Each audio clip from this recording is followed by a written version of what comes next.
beberapa beberapa menit lagi kita akan mendengar eh sebentar ya, kita akan mendengar pengajian firman dan Islamologi yang dibawakan oleh pendeta muda Daniel Sutami yang berjudul Meninjau Peristiwa Kedatangan ke Dunia, Peristiwa Kedatangan Kedua Al-Masih dalam Pemahaman Islam. Baiklah, sebelum kita mendengar pemaparan dari pendeta Daniel, kita akan berdoa dalam hati masing-masing. Berdoa dimulai.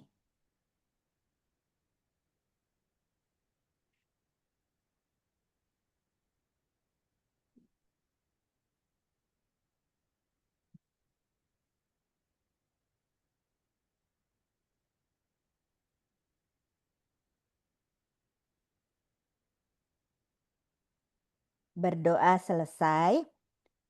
Sebelum kita mendengar pemaparan yang dibawakan oleh pendeta muda Daniel Sutami, renungan malam hari ini berjudul Debat Murid Pintar dan Murid Bodoh.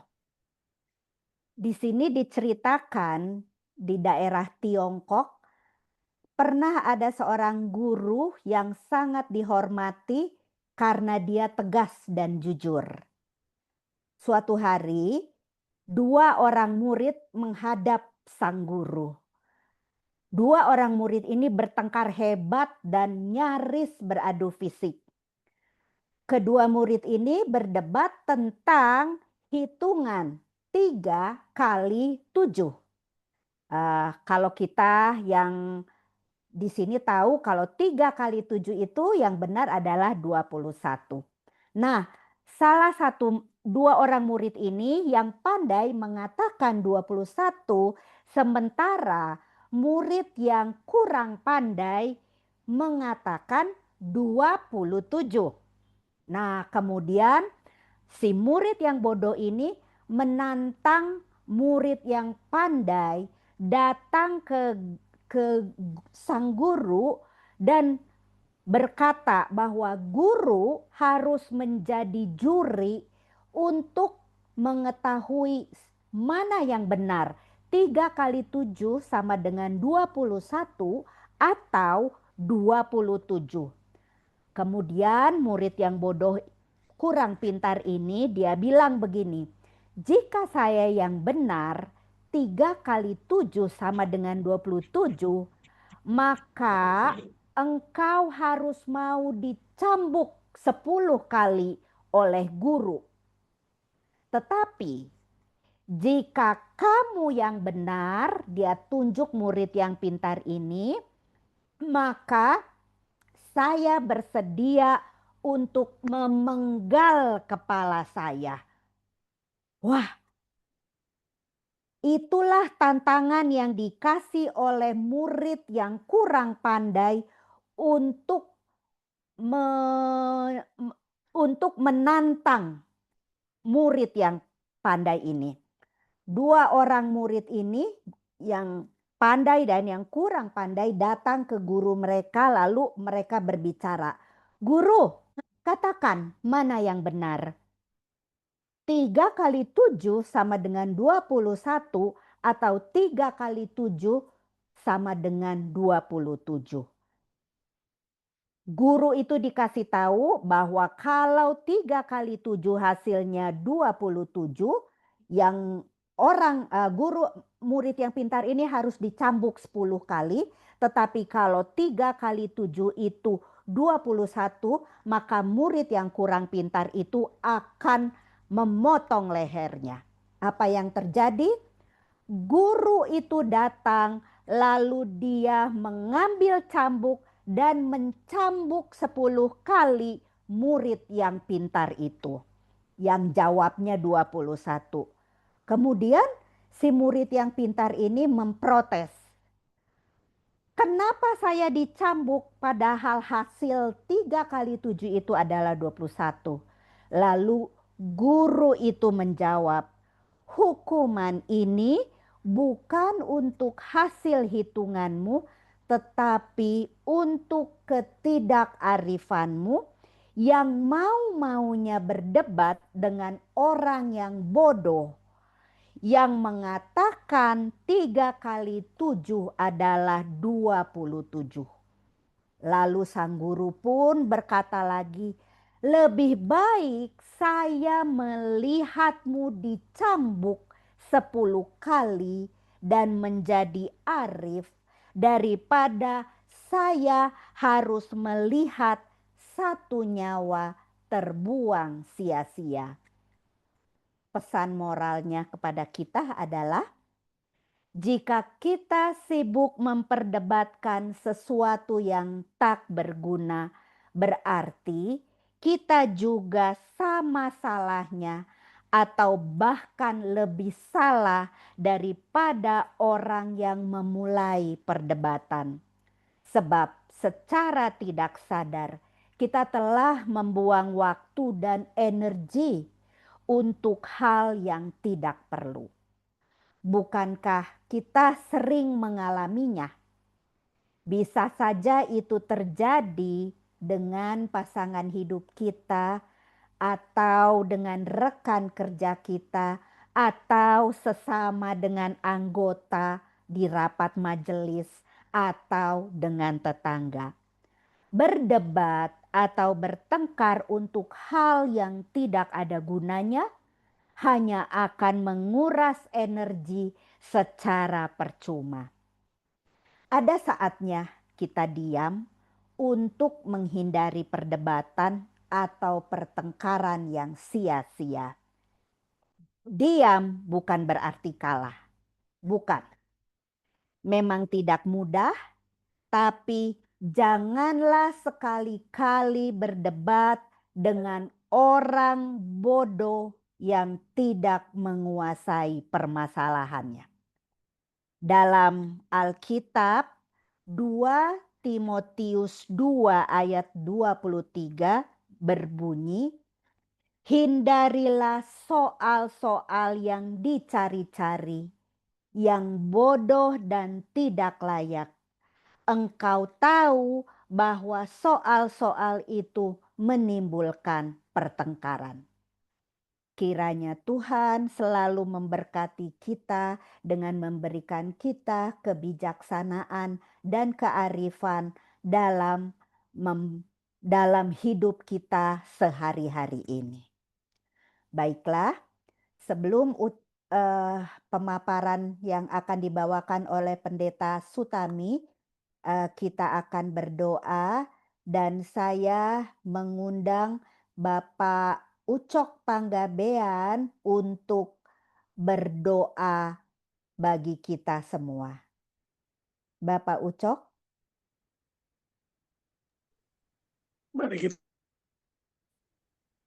Tuhan Allah di surga, Allah yang maha baik, panjang sabar, Allah yang maha kudus, penuh kasih karunia, yang tidak beranak dan tidak diperankan sebagaimana manusia beranak. Namun Allah yang berkenan kami panggil Bapa kami di surga. Ya Bapa di surga, kami mengucap syukur pada saat ini. Kami orang-orang yang rindu untuk belajar tentang kebenaran Tuhan, berkumpul bersama-sama di ruang Zoom ini ya Tuhan. Penyertaan Tuhan agar kami boleh mengerti apa yang akan dipaparkan. Kami boleh merendahkan hati kami sehingga kami boleh menangkap apa yang perlu kami pahami ya Tuhan. Berkati pembicara malam ini, Pentemuda dan Yesus kami, berkati kami semua yang hadir, juga berkatilah jaringan yang kami pakai ya Tuhan, agar acara ini boleh berjalan dengan baik. Terima kasih Tuhan, kami raja kami persembahkan hidup kami ke dalam tangan-Mu. Mohon ampun dosa kami yang begitu banyak. Di dalam nama Isa Al-Masih, Juru Syafaat kami, hamba sudah berdoa dan mengucap syukur. Amin. Amin. Terima kasih Pak Ucok. sebelum kita mendengar pemaparan oleh Pendeta Sutami, host akan memutarkan lagu Bila Kita Perlu Tuhan. Bila kita perlu dengan Tuhan, oh ya ku perlu Dia sekarang. Oh ku perlu Dia sekarang, ya memang kita perlu Dia sekarang. Oh memang kita perlu datang pada Tuhan. Tuhan ku datang sekarang. Kita perlu Tuhan tiap waktu.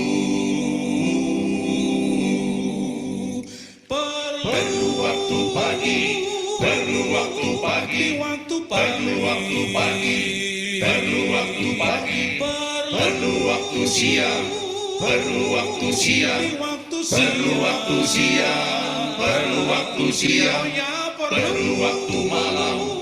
Perlu waktu malam, perlu waktu malam, perlu waktu malam bila surya bersinar.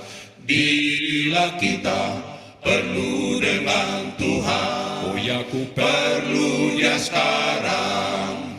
Oh ku perlu Dia sekarang, ya memang kita perlu Dia sekarang. Oh memang kita perlu datang pada Tuhan. Tuhan ku datang sekarang. Kita perlu Tuhan tiap waktu. Perlu waktu susah, perlu waktu susah, perlu waktu susah, perlu waktu susah, perlu waktu duka, perlu waktu duka, perlu waktu duka, perlu waktu duka, perlu waktu senang, perlu waktu senang, perlu waktu senang, perlu waktu senang bila surya bersinar. Bila kita perlu dengan Tuhan, oh ya ku perlu Dia sekarang. Oh ku perlu Dia sekarang, ya memang kita perlu Dia sekarang. Oh memang kita perlu datang pada Tuhan. Tuhan ku datang sekarang. Datang pada Tuhan tiap waktu. Datang waktu pagi, datang waktu malam, datang tiap waktu.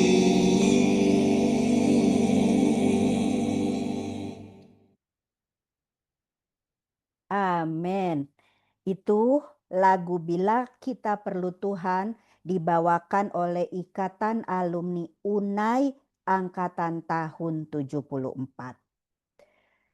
Pengkajian firman dan Islamologi malam hari ini berjudul Meninjau Peristiwa Kedatangan Kedua Al-Masih dalam Pemahaman Islam.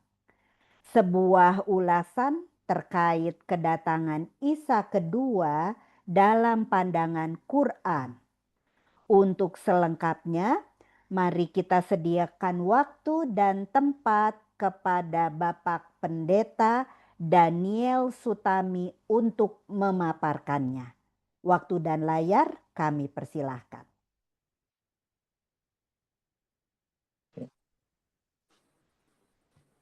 Terima kasih Bu Helen. Bismillahirrahmanirrahim. Assalamualaikum warahmatullahi wabarakatuh. Waalaikumsalam warahmatullahi wabarakatuh. Alhamdulillahirabbil alamin arrahmanirrahim maliki yaumiddin iyyaka na'budu wa iyyaka nasta'in. Ihdinas siratal mustaqim siratal ladzina an'amta 'alaihim ghairil maghdubi 'alaihim waladdallin. Amin. Rabbi shrah li sadri wa yassir li amri wahlul 'uqdatam min lisani yafqahu qauli. Selamat malam kepada para sahabat persaudaraan umat Allah, forum yang berbahagia di mana kita semua boleh sejenak malam hari ini sama-sama belajar mengenai kebenaran firman yang terdapat di dalam kitab-kitab Allah, secara khusus Alkitab dan Al-Quran. Sebelumnya saya terima kasih kepada Pak Tigor yang sudah mengundang saya kembali, memberikan kesempatan untuk melayani di pertemuan yang berbahagia ini. Majelis ilmu ya. Majelis ilmu ini namanya Majelis Ilmu. Dan sebagaimana cerita singkat tadi ya,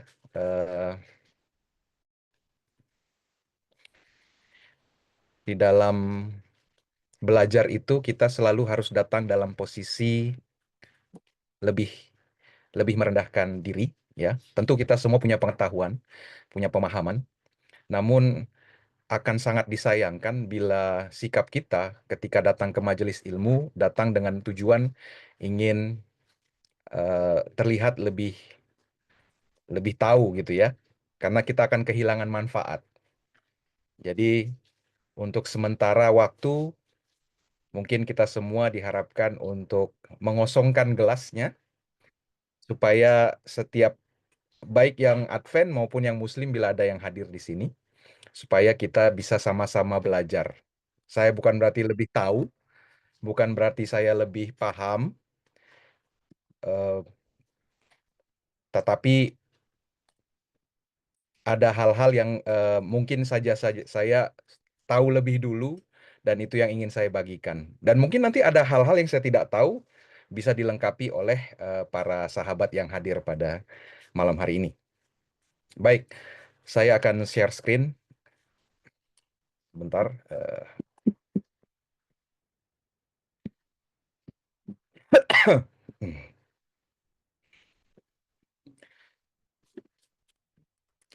Apakah sudah terlihat di layar? Sudah ya? Oke, baik. Terima kasih. Di sini juga hadir para sahabat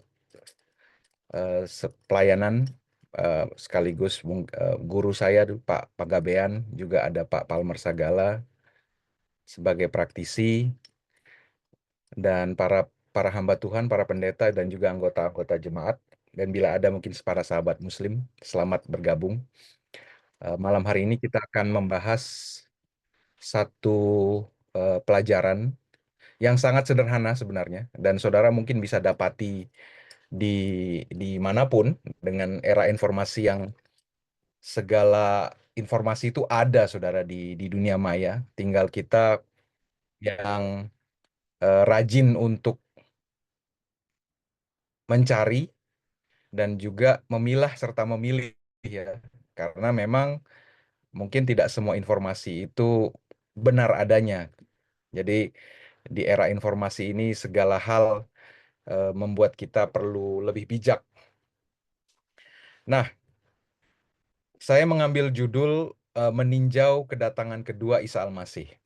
Bila saudara perhatikan, saya di dalam beberapa kali penyajian atau presentasi saya, setiap kali menggunakan gambar Isa Al-Masih, saya tidak pernah menggunakan gambar yang ada wajahnya.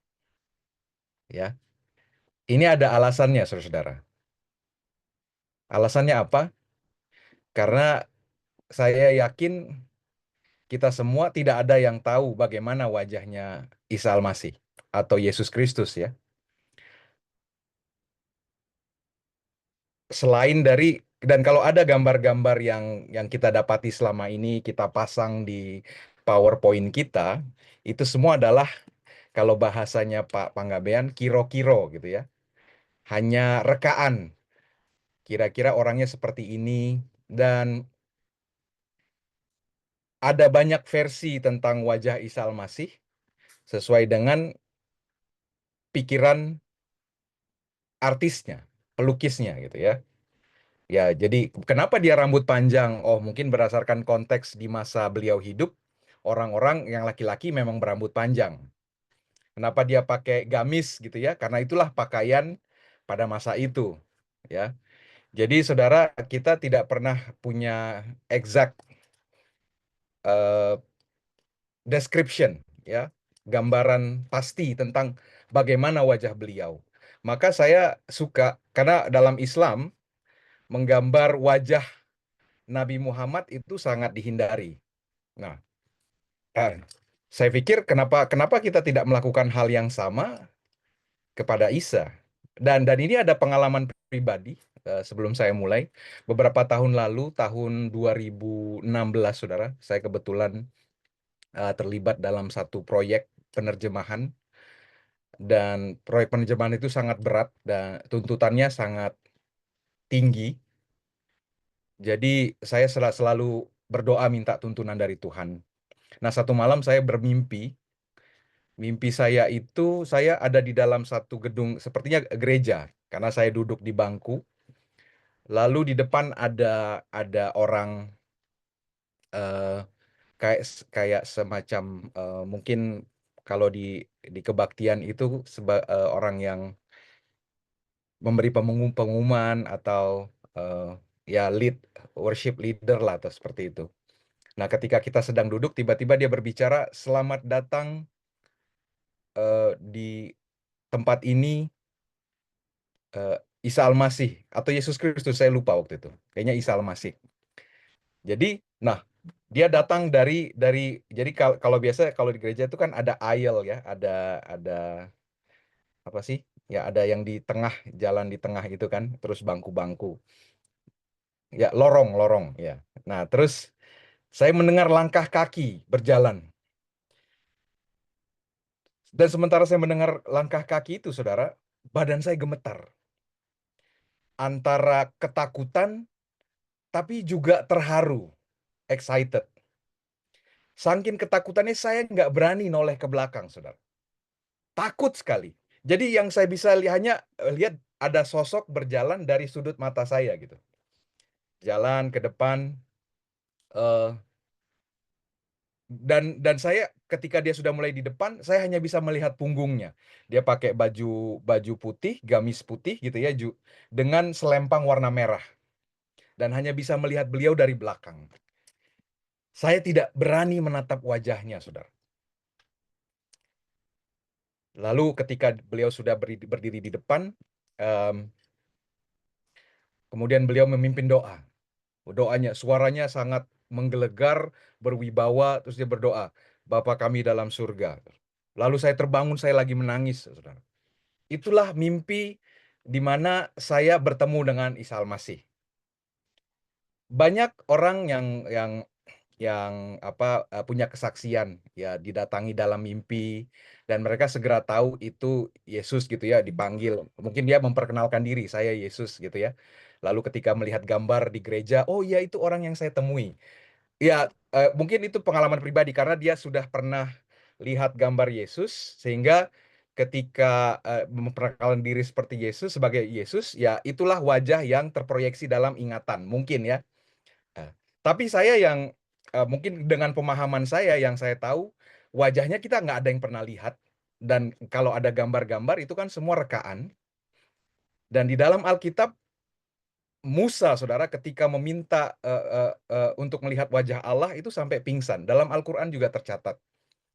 Jadi memandang wajah Allah untuk kita yang berdosa ini, Saudara, itu adalah hal yang mustahil kalau saya bilang gitu ya. Karena mungkin kita tidak akan sanggup melihat kemuliaannya. Jadi buat saya setiap gambar Isa Al-Masih sebisa mungkin selalu saya pilih yang tidak ada wajahnya. Karena nanti ini ada kaitannya dengan pelajaran kita, ya. Karena tidak ada deskripsi manusia yang benar tentang yang ya semuanya rekaan, ya, berdasarkan ya entah itu penglihatan atau apapun. Oke, ya saudara mungkin bisa tidak setuju dengan saya, tapi itulah pengalaman pribadi saya. Saya tidak berani melihat wajah Isa Al-Masih dan hanya bisa melihat punggungnya saja. Baik, jadi saudara, di dalam Al-Quran, semua ahli kitab itu selain orang Islam, selain Muslim, itu juga sebenarnya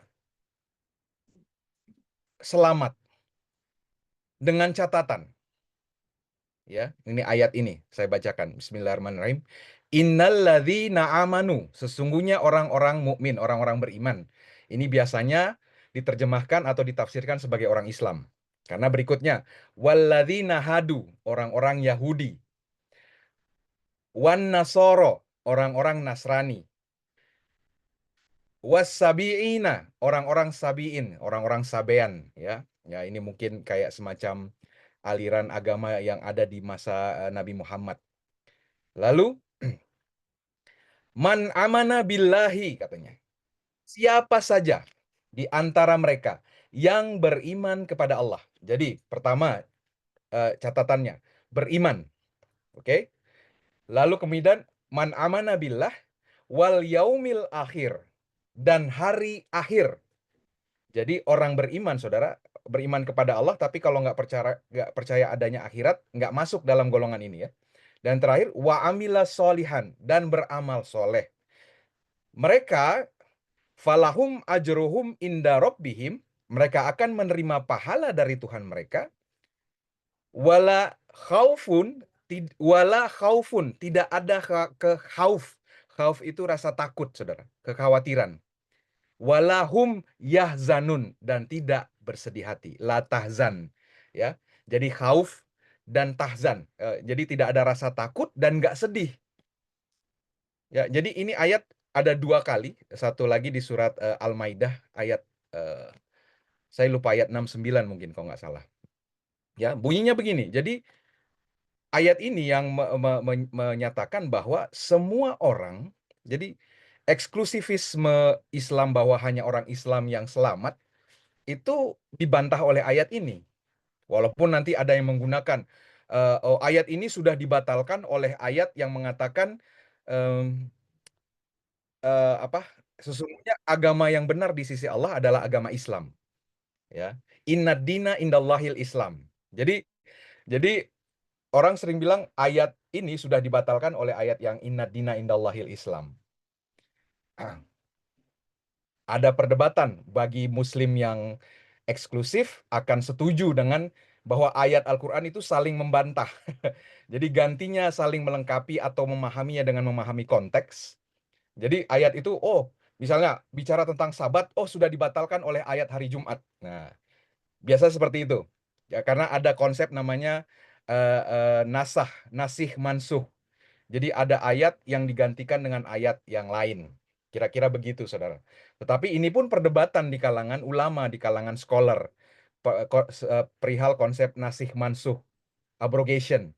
Ada ayat yang dinasah, yang di ayat itu sudah tidak berlaku lagi karena ada ayat yang lain.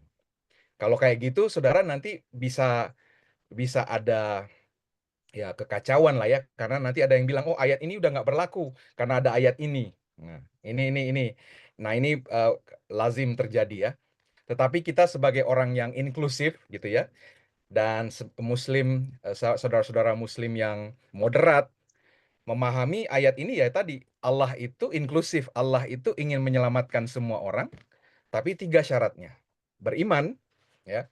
Ya kalau kafir ya ngapain diselamatin, dia nggak suka sama Allah kan gitu. Beriman kepada Allah, beriman akan tentang adanya hari akhir, dan beramal soleh. Nah, saya kalau beriman kepada Allah dan amal soleh, kita semua itu urusan masing-masing. Tapi saya mau highlight bagian hari kemudian atau hari akhir. Artinya, semua orang yang beriman harus percaya dunia ini fana dan akan ada akhirnya. Jadi percaya kepada hari akhir itu fundamental dalam keselamatan, saudara. Ya, tidak ada kekhawatiran dan tidak ada sedih. Jadi kita percaya hidup ini memang akan ada akhir, ada deadline, ada finish line gitu ya. Nah, bicara tentang hari akhir, ada pelajaran yang penting ya. Nabi Muhammad ketika ditanya tentang hari akhir atau tentang hari kiamat, maka beliau menjawab, sesungguhnya pengetahuan tentang kiamat, tentang hari akhir itu ada pada Tuhanku. Innama ilmuha inda robbi, katanya. Ya, jadi kata yang digunakan tuh ilmu, saudara. Ditanya lagi, dicecer, tetet. Dia jawab lagi, innama ilmuha indallah. Sesungguhnya ilmu tentang hari kiamat ada pada Allah. Jadi ketika bicara hari kiamat, Nabi Muhammad dengan sangat rendah hati mengatakan, saya nggak tahu apa-apa. Ilmunya hanya ada pada Allah. Nah, di ayat yang lain, ada ayat yang menarik, saudara. Az-Zukhruf 61. Wa innahu, dan sungguh dia, wa innahu, dia.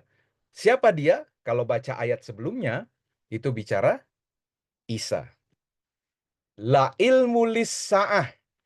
La ilmu lis-sa'ah. Nah, di terjemahan yang ini, kata yang digunakan pertanda. Tapi bahasa Arab yang digunakan itu ilmu, saudara.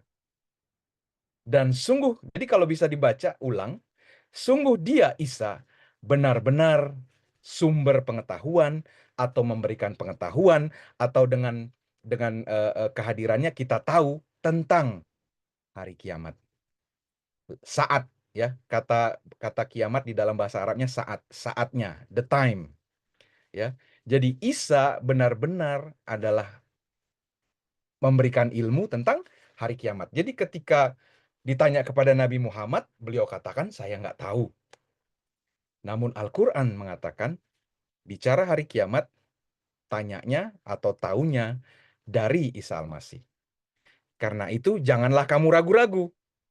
Ya, janganlah kamu ragu-ragu tentang kiamat. Ya, jadi orang yang sudah beriman tentang hari akhir, nggak boleh ada keraguan.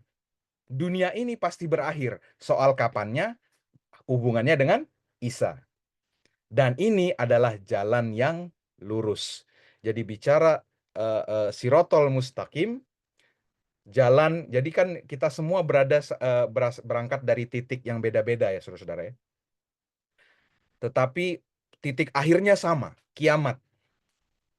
Dan untuk sampai kepada titik akhir yang akan tidak memberikan kita kekhawatiran, ketakutan, itu harus mencari ilmunya dari Isa Al-Masih. Ya. Jadi dalam hal ini, saudara, Al-Quran jelas memberikan. Nah, kalau ditanya, apakah di Al-Quran ada bicara tentang kedatangan kedua Isa Al-Masih? Nah, inilah ayatnya. Ya. Jadi di dalam seluruh Al-Quran, ayat yang menyiratkan tentang kedatangan kedua Isa itu ada di surat Az-Zukhruf ayat 61. Ya. Jadi Isa akan datang lagi yang kedua kali. Maka kita sebenarnya banyak hal yang bisa kita gali soal ayat ini, tetapi saya akan fokus saja pada apa yang akan jadi bahasan kita. Nah, saudara, di dalam Islam berdasarkan hadis, ya, karena tadi bicara kiamat itu tidak terlalu rinci. Ada ayat-ayat yang bicara tentang keadaan kiamat, bahwa nanti langit akan bergulung-gulung, tanah-tanah terbuka, lautan bergejolak seperti itu. Ada ayat-ayat seperti itu. Tetapi tidak, itu kan gambaran ketika kiamatnya terjadi. Nah, malam hari ini kita akan mencoba untuk melihat dari pemahaman Islam apa tanda-tanda akhir zaman. Oke. Yang pertama, munculnya nabi-nabi palsu dan mesias-mesias palsu. Bagi orang yang sudah familiar dengan Injil, pasti sudah tahu. Ini juga pengajaran Isa Al-Masih. Ini kita ambil. Jadi nanti saya akan banyak menampilkan hadis, saudara, sama tulisan ya. Kawanan serigala akan menyampaikan tafsiran-tafsiran pada akhir zaman. Nah, biarlah orang-orang yang hidup untuk menyaksikan itu mencari perlindungan kepada Allah. Jadi saudara, menjelang akhir zaman akan muncul orang-orang yang sangat mahir, yang sangat cakap dalam berbicara, dan sangat convincing. Maka nasihatnya adalah hanya cari perlindungan kepada Allah dari kejahatan mereka.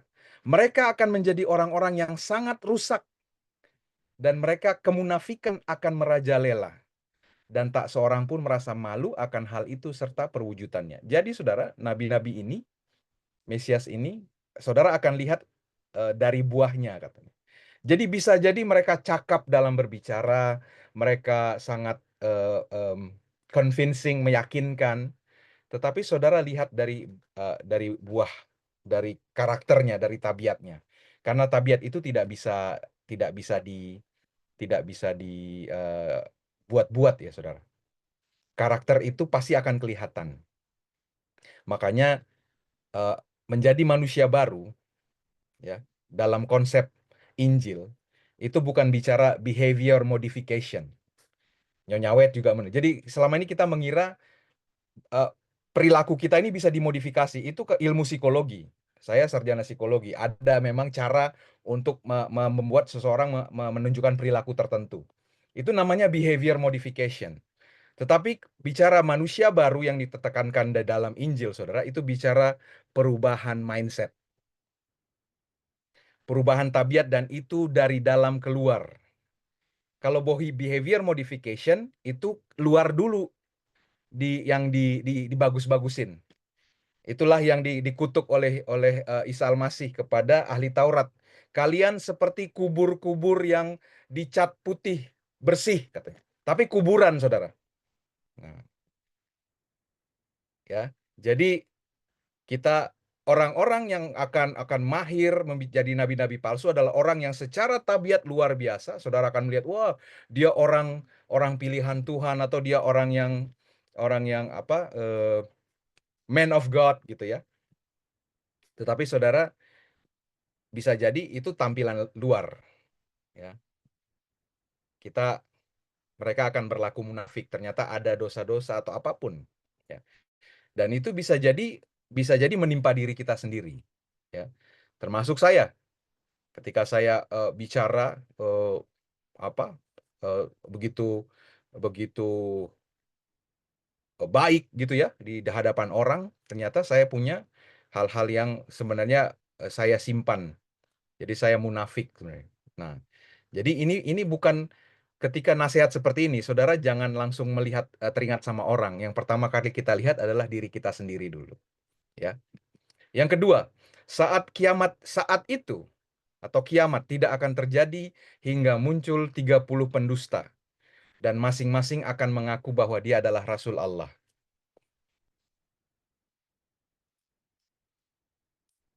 Mantan rektor UIN UIN Sunan Kalijaga, Pak aduh kok saya lupa namanya.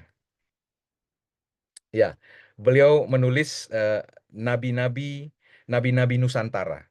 Jadi saudara, di dalam tulisan beliau itu yang kemudian dimuat oleh Routledge gitu ya, itu buku akademik yang well approved lah, well recognized secara internasional.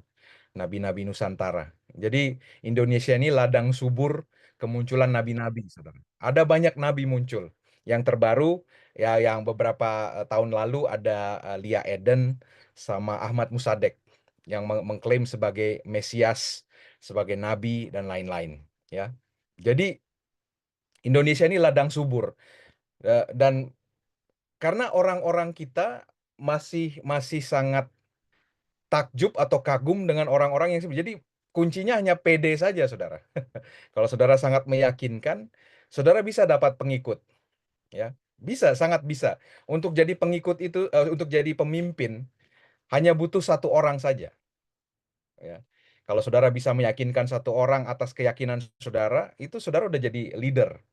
Ya, apalagi saudara bisa meyakinkan satu kampung, satu keluarga, satu kampung gitu ya. Jadi dan kita bisa melihat salah satu kepalsuan atau buah yang bisa lihat, mereka mengarahkan loyalty atau kesetiaan itu kepada dirinya, bukan menuntun kepada Allah. Nah, itu salah satu kunci yang paling jelas. Kalau seseorang pemimpin sudah mengarahkan fokus pada dirinya, untuk membela dirinya, untuk mendukung penuh dirinya, alih-alih menuntun kepada Allah, itu sudah nabi palsu, ya. Jadi itu aja. Kalau sudah dia yang diuntungkan, dia yang dimuliakan, dia yang dieluk-elukan sampai orang sangat meninggikan dia, nah itu sudah nabi palsu. 60 pendusta akan muncul, masing-masing akan mengatakan bahwa Allah yang Maha Esa telah mengutus mereka sebagai nabi. Oke. Jadi itu saudara syarat, dan hari ini kita melihat tren itu. Banyak orang yang ya memanfaatkan suasana, terus kemudian ya dia belajar kitab suci, maka dia bisa meyakinkan orang gitu ya. Oke. Kalau perlu Yang kedua, sikat gigi nggak usah pakai air. Ya. soal Hah? peperangan dan Boleh. kerusuhan.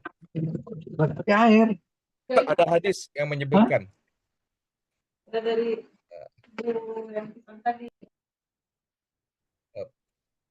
akan ada kekacauan di Syawal, pembicaraan tentang perang di Zulqa'dah, dan merebaknya peperangan di Zulhijjah.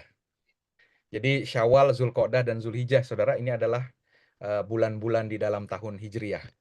Jadi hadis ini bilang kerusuhan peperangan itu hanya masalah semakin intens.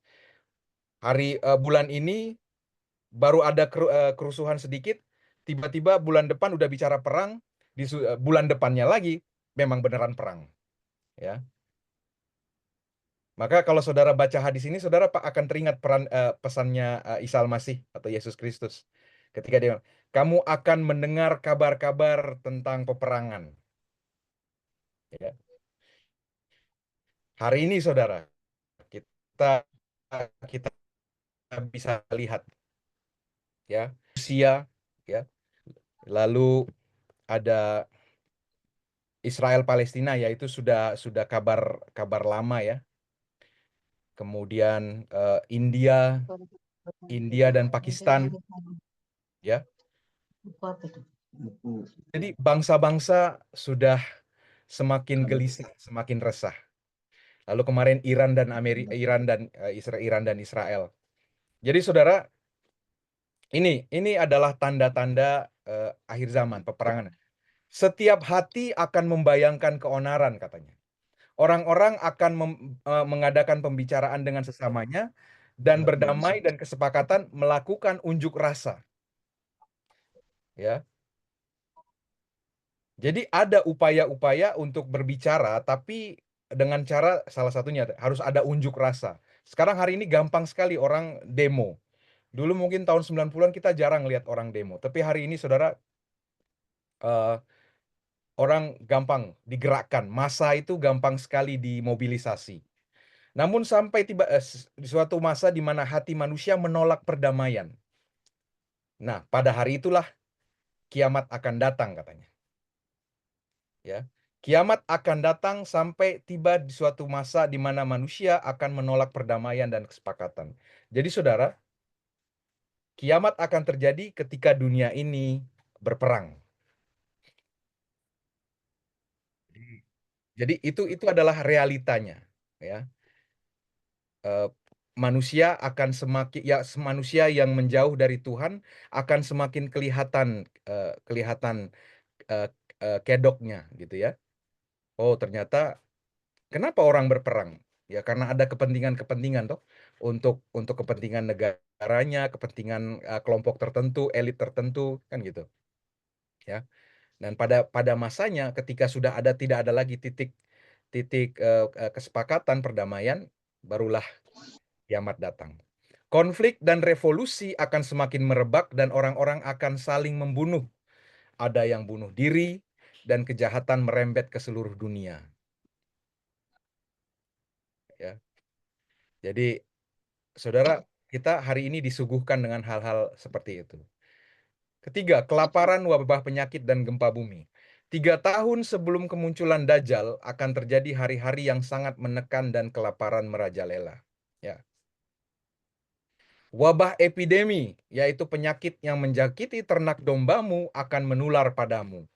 Dulu dimulai dari flu babi ya, lalu ada flu burung. Kemudian ada apa? Kemarin corona ya. Nah, sebelum tiba saat itu akan muncul wabah penyakit yang melanda diikuti oleh gempa bumi tahun demi tahun. Ya. Juga gempa bumi menjadi satu hal yang sangat rutin terjadi hari ini ya, wabah penyakit. Masih kelaparan. Banyak peristiwa-peristiwa mengerikan yang akan terjadi pada masanya. Akan terjadi kemalangan dan hal-hal buruk. Dan setiap kemalangan yang muncul belakangan seringkali lebih besar dan akan membuat yang terjadi sebelumnya tidak ada apa-apanya. Nah, saudara, jadi kemalangan itu semakin intens kayak bola salju. Jadi sehingga hal yang tadinya mengerikan buat kita, ketika hal ini terjadi, yang tadi yang mengerikan itu udah nggak ada artinya. Misalnya kayak tsunami tahun 2006 atau 2004, ya. Ya. Hari ini kita tidak mau ada ketika terjadi landslide di Sulawesi ya. Likuifaksi. Tiba-tiba satu kampung ditelan sama bumi, saudara. Tanah bergeser. Sehingga peristiwa-peristiwa yang mengerikan itu yang sebelumnya itu jadi udah nggak ada artinya. Dan ini akan terus terjadi gitu ya. Gempa bumi, penderitaan-penderitaan dan peristiwa-peristiwa besar sudah dekat. Hari kiamat itu lebih dekat daripada tanganmu dan kepalamu. Ya. Yang keempat, penganiayaan dan perseteruan. Kiamat tidak akan datang sampai hati saling membenci, pemikiran terbagi-bagi, dan saudara bersaudara saling berselisih soal agama. Nah, ini nanti ada kaitannya dengan apa? Kalau saudara pernah ingat hadis tentang 72 golongan ya. Ya, Yahudi terpecah jadi 71, 70 masuk neraka, hanya satu yang masuk surga. Kristen terpecah jadi 72, 71 masuk neraka, hanya satu masuk surga. Islam terpecah jadi 73, 72 masuk neraka, dan hanya satu yang masuk surga. Kenapa ada banyak firqoh, ada banyak golongan? Ya tadi, salah satunya ini. Pemikiran terbagi-bagi dan saudara bersaudara saling berselisih soal agama. Kalau di gereja Advent, biasa ini pemicu terbentuknya gereja baru. Gereja Advent itu berkembang, saudara, salah satunya karena anggotanya berselisih. Ya, jadi ada satu misiolog yang bilang katanya, gereja yang berkembang oleh karena perselisihan itu adalah gereja yang obesitas. Jadi harusnya gereja itu berkembang karena penginjilan. Orang datang bertambah gitu ya. Jadi makanya kita udah nggak muat lagi nih, makanya kita bang. Kalau gerejanya berkembang, gereja muncul karena berselisih, itu gereja yang obesitas. Gendutnya besarnya karena nggak sehat, saudara. Ya. Jadi, dan ini menjelang akhir zaman kita akan berselisih soal agama. Yang pemandangan yang menakutkan dan tanda-tanda besar dari langit. Nah, ini ya kita sudah sering, saya nggak tahu ya, waktu pas tahun 80-an, waktu saya masih SD, kayaknya gerhana matahari itu peristiwa yang sangat luar biasa, saudara.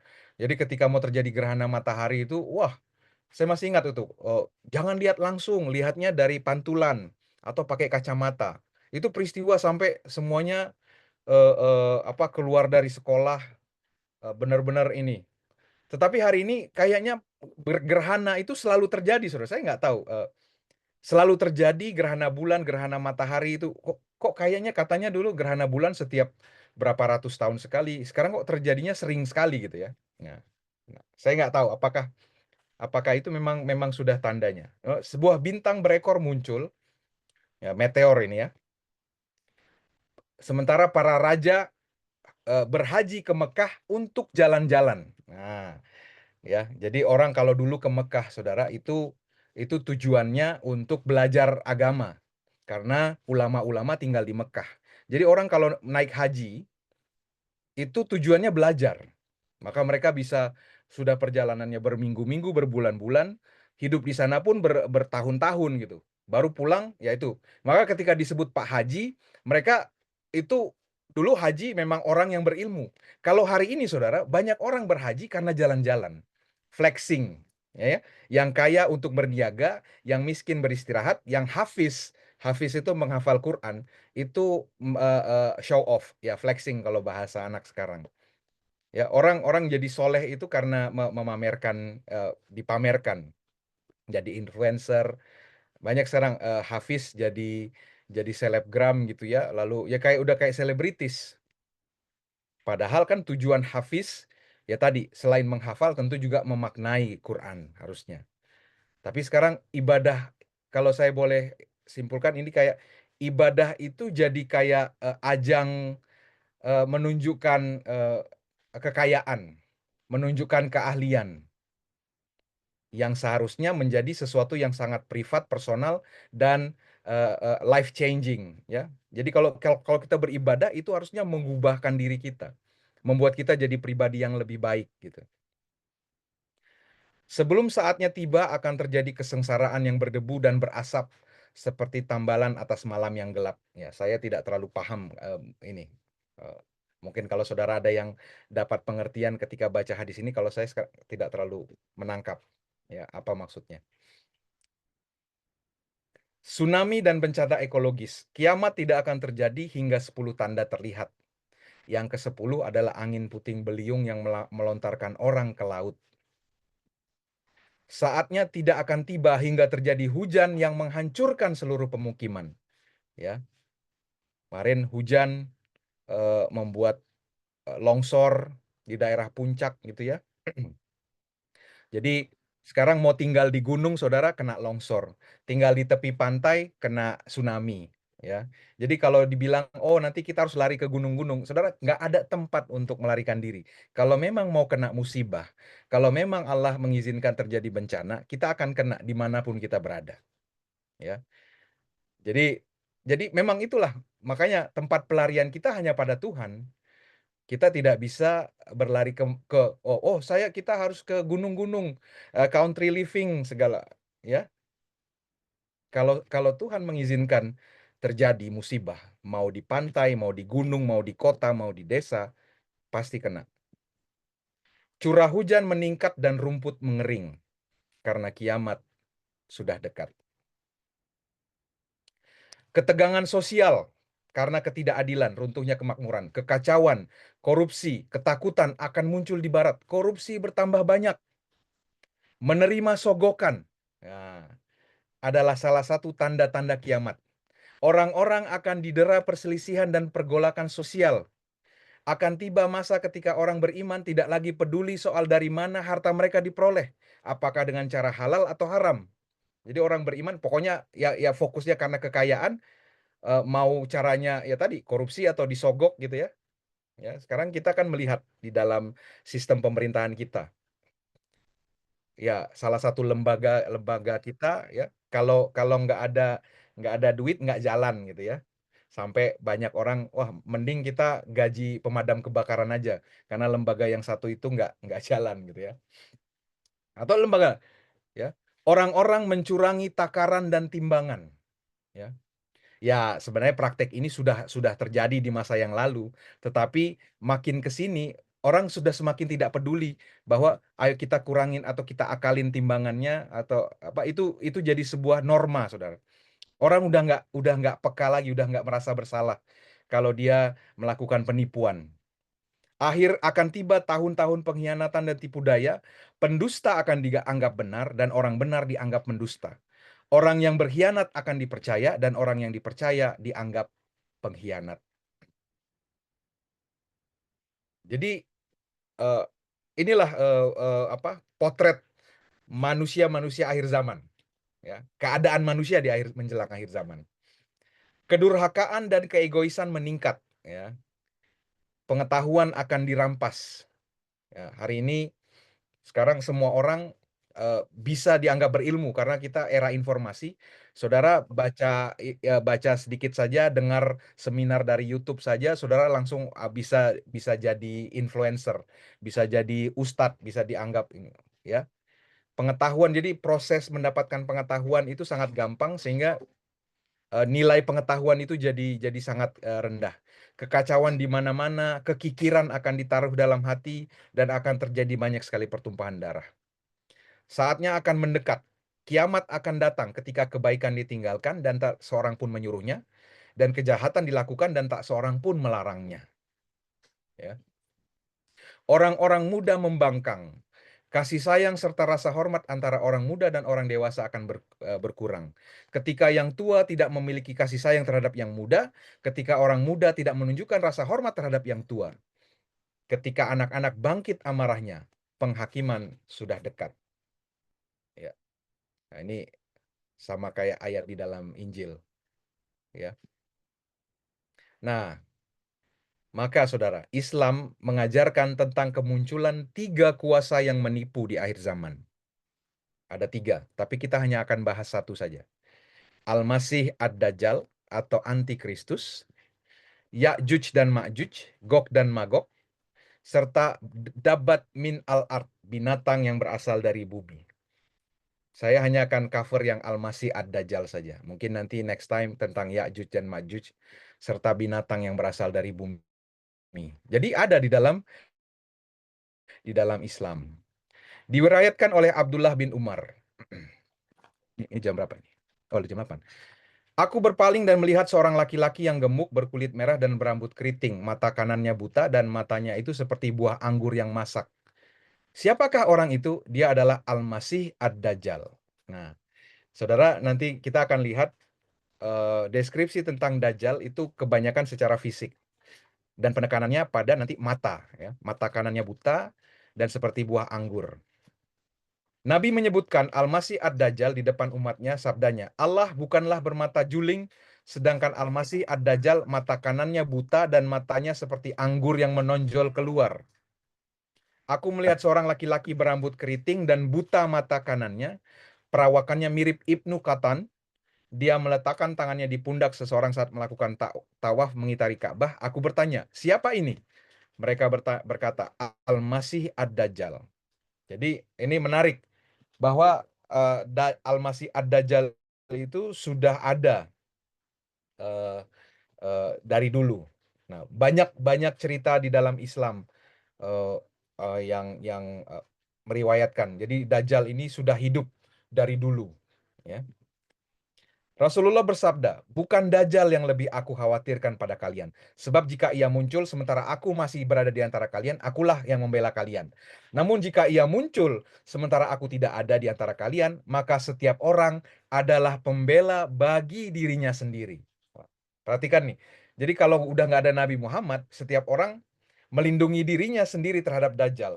Dan caranya gimana? Allah lah penggantiku atas setiap muslim. Dajjal adalah seorang pemuda berambut ikal, matanya menonjol, mirip Abdul Uzza bin Qatan. Barang siapa di antara kalian menjumpainya, bacakanlah awal-awal surat Al-Kahfi di hadapannya. Dajjal akan muncul di antara Syam dan Irak, lalu ia berbuat kerusakan di sana-sini. Wahai hamba-hamba Allah, teguhlah kalian. Kami bertanya, wahai Rasulullah, seberapa lama ia berada di bumi? 40 hari. 1 hari seperti 1 tahun, 1 hari seperti 1 bulan, 1 hari seperti 1 pekan, dan hari-hari berikutnya sama seperti hari-hari kalian. Makanya ini menarik nih, 40 hari kemudian ditafsirkan sebagai 40 tahun, saudara. Jadi Dajjal itu jadi kayak year day hari tahun interpretation ya. Ya, kalau di dalam Alkitab kan 2300 petang dan pagi. Nah, itu kita kemudian ditafsirkan sampai 2300 tahun. Nah, ini juga. Jadi 40 hari bisa dipahami sebagai 40 tahun. Jadi Dajjal akan berkuasa selama 40 tahun. Abu Sa'id Al-Khudri berkata, Ibnu Sa'id berkata padaku, aku memaklumi orang-orang. Apa urusan kalian denganku, wahai sahabat-sahabat Muhammad? Bukankah Nabi Allah mengatakan bahwa dia, Dajjal, adalah Yahudi, sementara aku telah masuk Islam? Dajjal tidak punya anak, sementara aku punya. Allah mengharapkan darinya, Dajjal, untuk masuk Mekah dan Madinah, sementara aku sudah berhaji. Ia berkata, ingat demi Allah, sesungguhnya aku tahu di mana sekarang dia berada. Aku mengetahui ayah dan ibunya, katanya. Maka Abu Sa'id Al-Khudri berkata, ada yang berkata kepadanya, apakah kamu senang bila kamu adalah orang itu? Ia menjawab, jika aku ditawari, aku tidak keberatan. Jadi ini si Al-Khudri ini salah paham soal Ad-Dajjal. Dajjal itu dia kira kayak semacam orang pilihan lah. Jadi orang-orang salah memahami tentang Dajjal, kira-kira begitu. Jadi Dajjal itu di zaman Nabi Muhammad dipahami sebagai orang Yahudi. Dajjal akan diikuti oleh 70.000 Yahudi dari Asfahan. Mereka akan memakai tayalisah. Aku bersama Ibnu Abbas dan orang-orang berbicara tentang Ad-Dajjal dan berkata, Ad-Dajjal akan datang dengan kata kafir tertulis di antara kedua matanya. Maka Ibnu Abbas berkata, aku belum pernah mendengar ini dari Nabi. Akan tetapi beliau berkata, seolah aku melihat Musa menuruni lembah sambil bertalbiyah.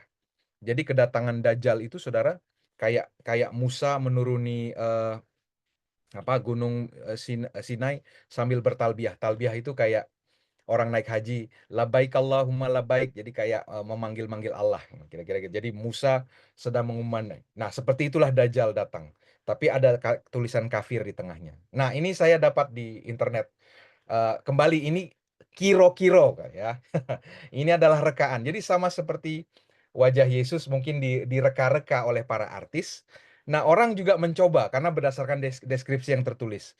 Matanya satu buta, yang satu kayak anggur bersinar, lalu di keningnya ada tulisan kafir, gitu ya. Lalu mereka pengikutnya adalah orang Yahudi, memakai kain tasaliyah kalau nggak salah ya. Nah, itu katanya kainnya orang Yahudi. Ya. Nah, kembali. Jadi kalau kita memahaminya secara literal ya, saudara-saudara. Soal dia buta mata kanannya. Dulu papa saya kan Muhammadiyah. Muhammadiyah itu kan tidak akur dengan NU. Ketika Presiden Abdurrahman Wahid naik, lalu sering ada kebijakan-kebijakannya yang kontroversial, papa saya langsung bilang, ini nih Dajjal nih, matanya buta sebelah. Jadi saudara, ya itu dia. Kalau kita terjebak kepada hal-hal yang literal, maka kita akan mudah tertipu, saudara. Ketika lihat, oh ini nih orangnya. Karena setan pasti tidak semudah itu, saudara, menipu.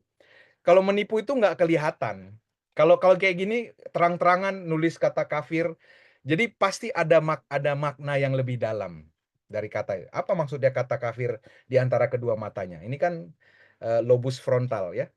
Jadi kalau saudara ingat di kitab Wahyu kan, mereka akan beri tanda di kening dan di tangan. Ya. Nah, kening ini ya, kening kafir di kening. Ya, berarti artinya punya pemikiran yang kafir, menolak Allah, gitu ya. Mata sebelah apa artinya? Ya, ada yang Illuminati segala macam. Nah, itu yang kadang-kadang kalau kita fokus pada hal ini kita membuat kita bingung. Nah, tapi ada kabar gembira, saudara. Nah, Isa Al-Masih akan membunuh Dajjal. Aku hanya berkata bahwa kau akan melihat setelah beberapa saat sebuah peristiwa penting di mana rumah suci Ka'bah akan terbakar. Jadi Ka'bah akan terbakar dan itu akan benar-benar terjadi. Ya, Ka'bah pernah terbakar, saudara, beberapa tahun yang lalu. Lalu ia tinggal di bumi selama 40. Aku tidak tahu apakah dia mengatakan 40 hari, 40 tahun atau 40 bulan. Kemudian Allah mengutus Isa ibnu Maryam yang seolah seperti Urwah ibnu Mas'ud as-Saqafi, nama seorang sahabat Nabi. Kemudian Isa ibnu Maryam mencari Dajjal itu dan membunuhnya.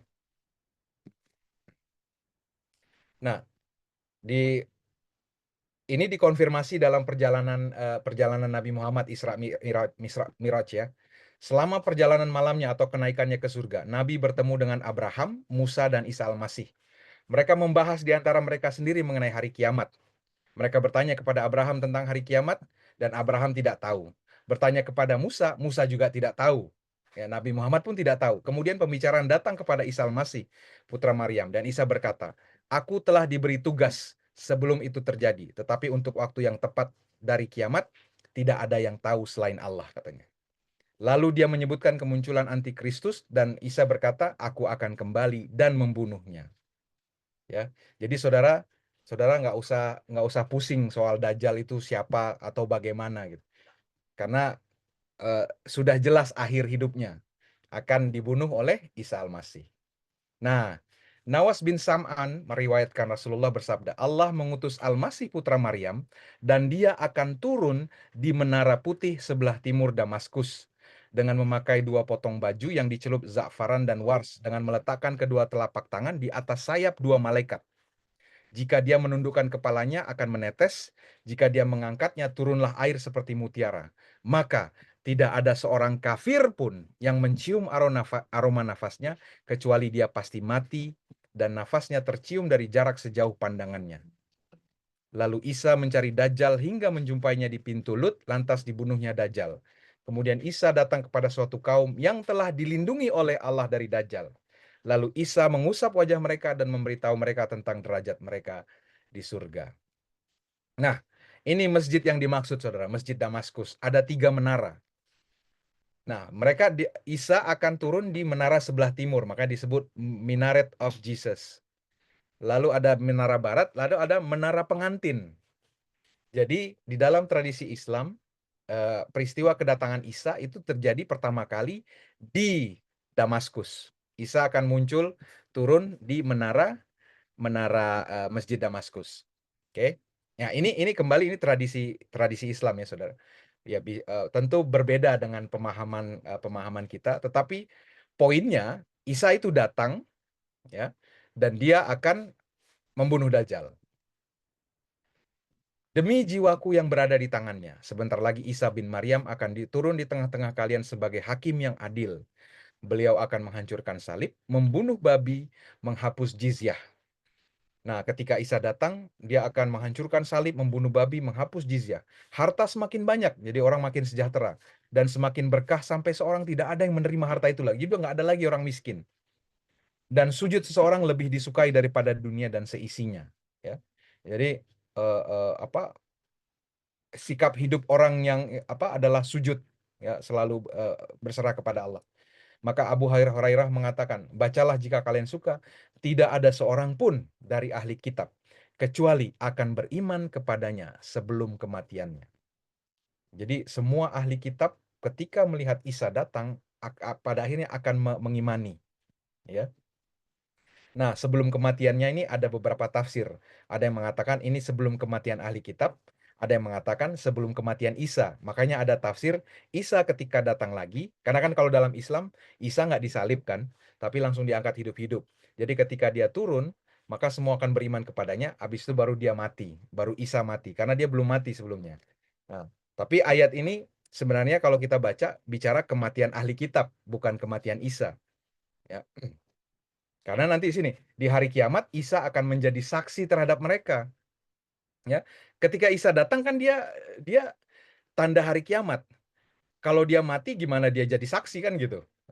Ya, jadi sebenarnya itu adalah penafsiran yang muncul karena tadi banyak ulama yang menolak Injil kan gitu. Coba kalau Al-Qur'an itu dibaca ditafsirkan dengan membaca Injil, semuanya akan masuk akal gitu. Nah, ini sebagai penutup kedurkahan sebelum Tuhan datang. 2 Tesalonika 2, 1 ayat sampai 8. Ini saya ambil dari Al-Injil ya. Al-Injil itu kitab yang baru saja dipublish. Mengenai kedatangan junjungan kita, Isa Al-Masih, dan tentang bagaimana kita kelak dikumpulkan kepadanya, agar engkau tidak lekas terguncang dari ketenanganmu, atau terusik baik oleh roh, perkataan, ataupun surat yang seolah-olah berasal dari kami. Jadi saudara, Al-Quran itu mengatakan ada 2 golongan ahli kitab. Jadi ada yang soleh, ada yang fasik. Nah, yang fasik suka memutarbalikkan firman, ya. Dan itu sebenarnya sudah ada sejak zamannya Injil. Ini surat yang seolah-olah berasal dari kami. Jadi ada orang-orang yang memutarbalikkan firman, ya. Yang menyatakan bahwa hari Tuhan telah tiba. Jadi dari zaman dulu orang banyak yang bilang, oh ini kiamat sebentar lagi gitu ya, hari ini kiamat, jadi ayo jual barang segala macam gitu kan. Nah, saudara harus hati-hati, jangan biarkan siapapun menipu engkau dengan cara apapun. Kenapa? Sebab hal itu tidak akan terjadi sebelum kemurtatan terjadi lebih dahulu. Jadi saudara, sebelum kiamat akan terjadi kemurtatan. Ini yang kata Wahyu dibilang, yang baik akan semakin baik, yang jahat akan semakin jahat. Jadi semuanya akan ditampi, akan disaring. Jadi kalau saudara bilang, oh saya pasti selamat kalau saya orang Advent, belum tentu. Karena di hari akhir hanya akan ada dua golongan. Ya. Golongan yang selamat sama golongan yang binasa. Gitu. Hanya ada gandum dan lalang. Hanya ada kambing dan domba. Ya. Akan ada kemurtatan. Kemurtatan itu bukan keluar dari agama, tapi jadi menolak Tuhan. Ya. Yang menentang dan meninggikan dirinya di atas apapun yang dianggap ilah atau berhala. Dengan demikian dia menempatkan dirinya di bait Allah dan mengangkat dirinya sendiri menjadi seperti Allah. Nah, inilah penipuan itu. Ya, ada orang yang meninggikan diri dan mengambil tempat Allah. Karena rahasia kedurhakaan sudah bekerja saat ini, hanya sekarang ada yang menahannya. Dan akan terus seperti itu sampai yang menahannya disingkirkan. Jadi kedurhakaan itu, saudara, sekarang bekerjanya diam-diam gitu ya, bekerjanya di antara kita. Sekarang kita belum tahu siapa di antara kita yang durhaka gitu ya. Tapi ketika nanti diangkat katanya, akan kelihatan siapa yang durhaka, siapa yang setia. Pada saat itulah manusia durhaka itu akan terungkap. Nah, inilah tadi bicara Dajjal. Jadi saudara, kalau kita mikir Dajjal itu adalah orang tertentu atau agama tertentu, kita bisa tapi kalau kita bisa saja manusia durhaka itu saya. Ketika nanti diangkat, ketika nanti memang ketetapannya sudah dia, maka akan terkuak mana yang benar-benar setia, mana yang durhaka. Yang akan dibunuh oleh sang junjungan, ya. Jadi manusia durhaka itu akan dibunuh oleh Yesus dengan nafas dari mulutnya. Perhatikan, ini senada dengan hadis tadi. Dan dihabisi pada saat kedatangannya tiba. Dan sebagai penutup terakhir, nah, peristiwa kedatangan Isa di dalam Alkitab dikatakan dia akan datang di awan-awan. Dalam Al-Quran ada ayatnya, tapi bicara Allah. Tidak ada yang mereka tunggu-tunggu, kecuali datangnya Allah bersama malaikat dalam naungan awan. Sedangkan perkara mereka telah diputuskan. Jadi ketika Allah datang, saudara, itu penghakiman sudah diputuskan. Dan kepada Allah lah segala perkara dikembalikan. Ini ayat Advent, saudara.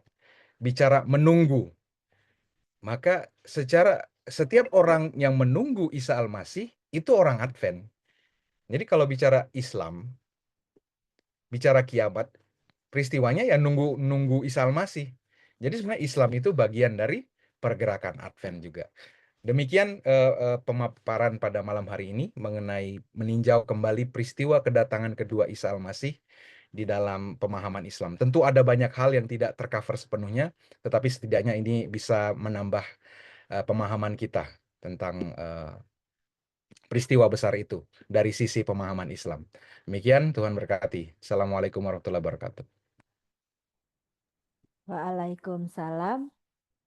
Terima kasih Pendeta Daniel Sutami untuk pemaparannya malam hari ini. Dan kembali host akan memutarkan satu lagu pujian yang berjudul Tak Lama Lagi Masuk Surga, dibawakan oleh Gentuwigen Quartet. Host kami persilahkan.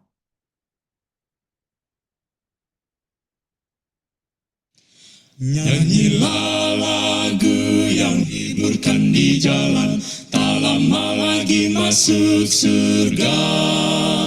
Malam pun lalu dalam terang kemuliaan, tak lama lagi masuk surga. Tak lama lagi, tak lama lagi kita tiba di sana. Kita berkumpul bila topan tak lalu. Tak lama lagi masuk surga. Kita mau habiskan kerja yang Tuhan beri. Tak lama lagi masuk surga. Rahmat Allah beri kekuatan tiap hari, tak lama lagi masuk surga. Tak lama lagi, kita tiba di sana. Kita berkumpul bila topan telah lalu. Tak lama lagi masuk surga. Di sana Tuhan akan beri perhentian. Tak lama lagi masuk surga. Air mata pun Tuhan akan hapuskan. Tak lama lagi masuk surga. Tak lama lagi, kita tiba di sana. Kita berkumpul bila topan telah lalu. Tak lama lagi masuk surga. Tak lama, kita tiba di sana. Kita berkumpul bila topan telah lalu. Tak lama lagi masuk surga.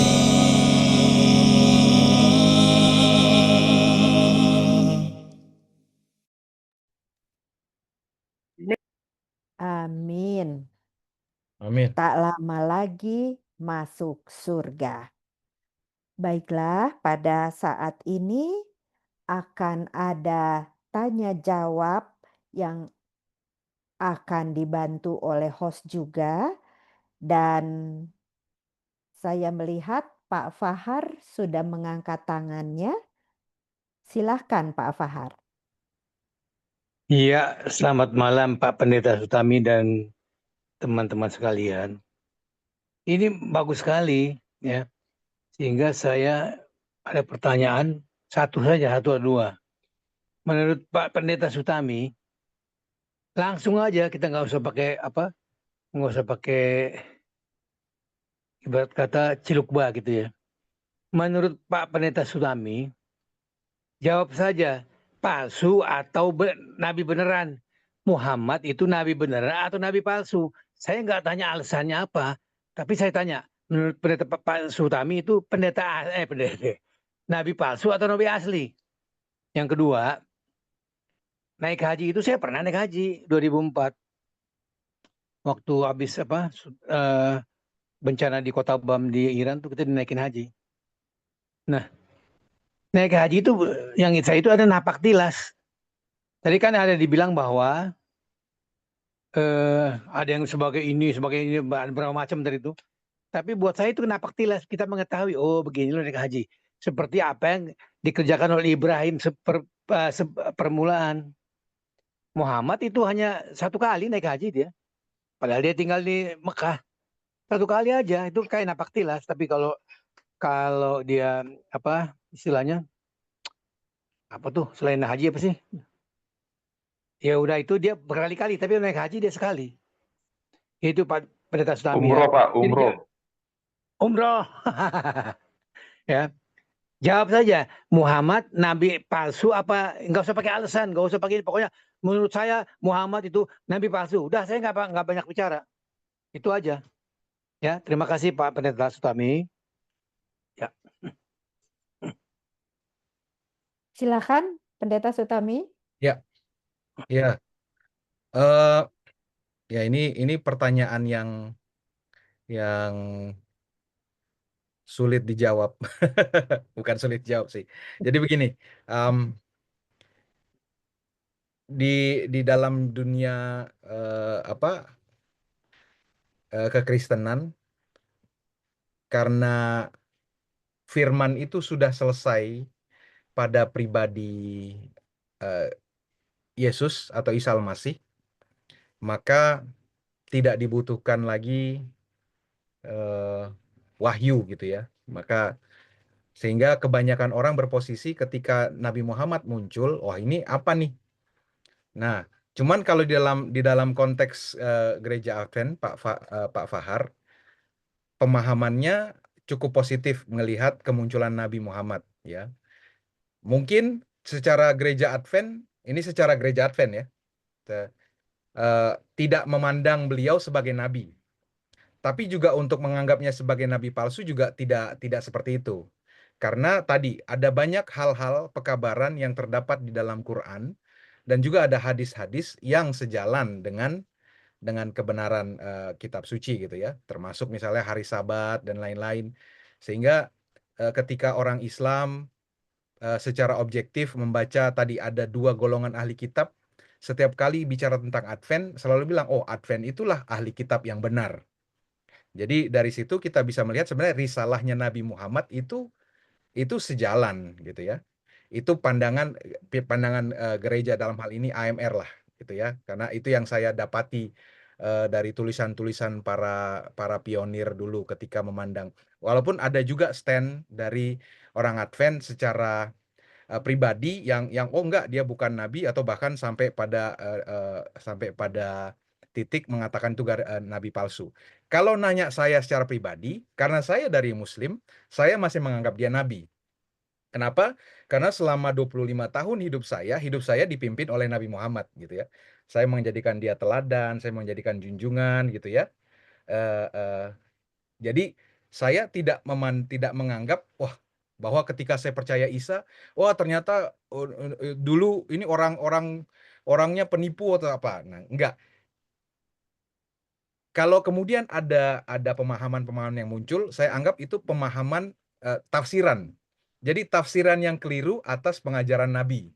Jadi kayak misalnya Jamaah Islamiyah juga percaya Nabi Muhammad, tapi mereka membunuh. Ada NU yang juga percaya Nabi Muhammad tapi menolak jihad, kan gitu. Jadi makanya persoalannya bukan pada individu nabinya, tapi dari penafsirannya. Maka saya bilang, ketika saya percaya Isa, buat saya tidak ada urgensi untuk kemudian mengatakan, oh Nabi Muhammad bukan nabi ternyata. Enggak. Buat saya, iya beliau masih nabi. Ini personal ya. Jadi bedakan posisi saya personal dengan posisi gereja Advent. Gereja Advent tidak memandang dia nabi.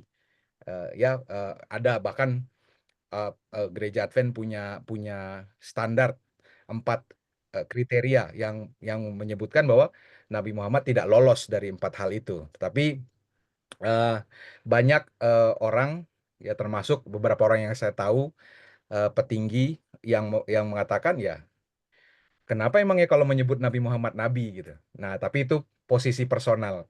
Posisi gereja nggak begitu, Pak Fahar. Gitu ya, Pak?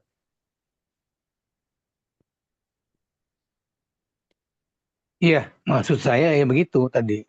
Hmm. Sebenarnya Muhammad itu juga mau dibilang bukan nabi juga nggak apa-apa. Dia sendiri bilang saya hanya pemberi peringatan, gitu. Pemberi peringatan. Nazir. Iya, iya. Nazir. Ya silakan aja. Makanya saya tanya tadi, nggak boleh mau dijawab palsu apa enggak, saya nggak ada masalah. Ya. Tadi mengenai nabi naik haji tadi. Oh Haji ya. itu memang sepengetahuan saya tadi memang napak tilas. Ya. Jadi bukan silakan ya Pak Oke, Profesor Sutami. boleh ini. Betul Pak, memang sebenarnya haji itu kan kayak yang namanya pilgrimage ya. Pilgrimage itu tadi artinya itu kayak menyusuri kembali tadi napak tilas bahasanya Pak Fahar. Tetapi kalau kita lihat sekarang itu sudah jadi kayak ya sekarang orang berhaji udah dengan adanya paket, bahkan sekarang ada hotel mewah di tengah-tengah itu ya.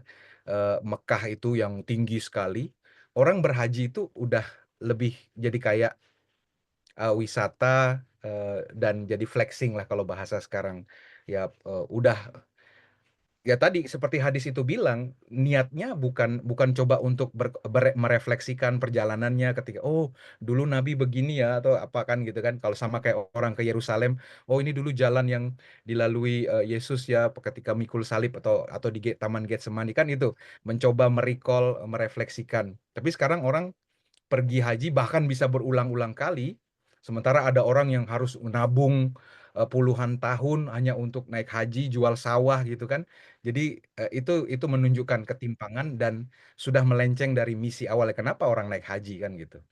Jadi begitu Pak. Ya kalau Pak Fahar dulu naik haji dengan niat tulus memang ingin menjadi tamu Allah kan ya bagus sekali. Tapi sekarang sepertinya trennya sudah melenceng jauh gitu Pak. Itu tanda kiamat. Ya, Itu kata Nabi ya, terima kasih. bukan kata saya. Ya, terima kasih, terima kasih. Ya, silakan yang lain. Oke, terima kasih Pak Fahar. Semoga jawaban yang diberikan oleh Pendeta Daniel menjawab apa yang dipertanyakan oleh Pak Fahar. Baiklah, apakah ada pertanyaan yang lain? Kami persilahkan.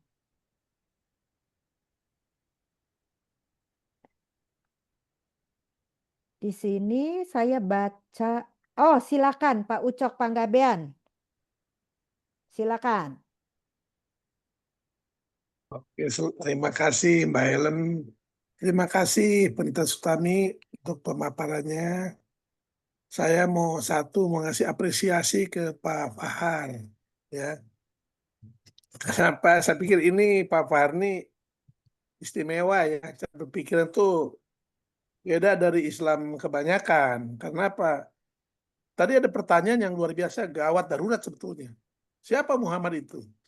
Itu salah jawab, bahaya di Indonesia kan. Bisa nanti penistaan agama. Tapi saya lihat Pendeta Sutami itu sangat bijaksana menjawabnya. Makasih ya. Dan yang saya apresiasi itu Pak Fahar itu sangat terbuka. Ini mohon maaf Pak Fahar, jangan mekar dulu hidung, bukan memuji, bukannya saya mau ngomong apa adanya aja ini. Jadi maksudnya Pak Fahar itu siap aja, jawaban orang tuh apa siap gitu loh. Mau dianggap nabi monggo, dianggap enggak monggo gitu loh. Karena ada banyak orang kalau menganggap Muhammad bukan nabi itu urusnya jadi panjang ya. Tapi bagi Pak Fahar ini enggak. Jadi ini ada saya nangkap ada jiwa akademisinya adalah gitu. Jadi terima kasih Pak Fahar ya. Dan tadi menganggap itu naik haji hanya seperti napak tilas. Itu juga bagi saya Jelas. sesuatu yang apa adanya gitu pemahamannya ya, bukan sesuatu yang sangat sakral bagaimana gitu, enggak. Sampai orang mau jual harta hanya untuk naik haji. Maksudnya jual harta tuh maksudnya dia sebenarnya belum mampu secara ekonomi. Tapi karena ini haji ini sakral banget, bukan sekedar napak tilas. Jadi dia sampai lakukan apapun agar bisa berhaji. Bahkan ada orang berhaji sampai melalaikan keluarganya, yang penting berhaji. Jadi jual harta asal bisa berhaji, padahal anak nggak disekolahin. Ini saya bukan ini fakta ya, itu sampai sedemikiannya. Tapi kalau saya pikir Pak Fahar ya nggak perlu terjadi begitu dong. Itu kan cuma napak tilas. Ini ada mirip-mirip pemahaman dengan Buya Sakur, saya pikir. Ada mirip-mirip juga ya. Yang satu itu udah ya. Yang berikutnya ini komentar. Jadi tanda-tanda akhir zaman yang tadi disajikan di kitab Injil. Iya. Sudah ada kitab Injil. Jadi maksud saya ini apa? Ada nggak yang tanda-tanda tentang atau tentang kiamat yang di Injil belum disebut, tapi di Quran disebut. Tadi saya kurang perhatian seperti itu lolos. Jadi di Injil belum disebut soal perang di mana-mana, kelaparan di mana-mana, bencana di mana-mana itu sudah tersebut di Injil, sudah disebutkan. Nah, ada nggak maksudnya tanda-tanda akhir zaman yang belum disebutkan di kitab sebelumnya, tapi di Quran disebutkan? Itu aja. Makasih.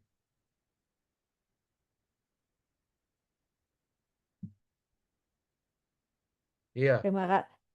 Silakan Pak Daniel. makasih Pak Om Ucok. Jadi benar sekali. Jadi tanda-tanda yang disebutkan dalam hadis itu sebenarnya lebih kepada elaborasi dari apa yang ada di Injil. Nah, ini nanti mungkin berkaitan. Sebenarnya informasi-informasi itu sudah ada di dalam Injil, hanya kayak lebih spesifikan lagi. Ya, misalnya kayak ada yang korupsi. Nanti ada itu hadis tentang mendirikan bangunan tinggi-tinggi gitu ya. Ya tadi ada orang menyogok, kasih menjadi dingin tadi kan dielaborasi. Oh, akan ada kerusuhan, sesama penganut beragama saja udah punya pemahaman sendiri, jadi fanatik. Sesama penganut beragamanya bisa saling membenci gitu. Jadi apa yang dinyatakan Isa itu kayak di lebih spesifik lagi di dalam Injil. Nah, itu juga ada di dalam referensi yang saya baca. Ini karena memang tadi kan Nabi Muhammad itu, ada satu hadis yang saya nggak tunjukkan tadi. Beliau bilang saya dengan Isa putra Maryam itu dekat katanya gitu kan, seperti dua jari kan gitu. Karena tidak ada nabi di antara kami. Jadi memang maka tidak heran kalau pemaparan ketika bicara hari kiamat, pesannya itu ya mirip dengan apa yang disampaikan Isa dalam Injil gitu. Jadi kalau ada yang baru, ya mungkin lebih kepada informasi spesifiknya tadi kayak ada gembala yang tadinya bertelanjang kaki, miskin, sekarang berlomba-lomba mendirikan bangunan tinggi-tinggi. Jadi daerah Arab yang tadinya miskin sekarang malah daerah yang sangat mewah gitu kan ya. Jadi itu tanda-tanda kiamat ya, yang mungkin tidak secara spesifik disebutkan dalam Injil gitu. Gitu, Pak. Ya. Terima kasih jawabannya Pendeta Sutami, dan terima kasih Pak Ucok juga, kiranya dapat semua yang ditanya ini menjadi jadi jawabannya ya. Oke. Apakah ada lagi yang mau bertanya sehubungan dengan hal-hal yang tadi dipaparkan oleh Pendeta Daniel?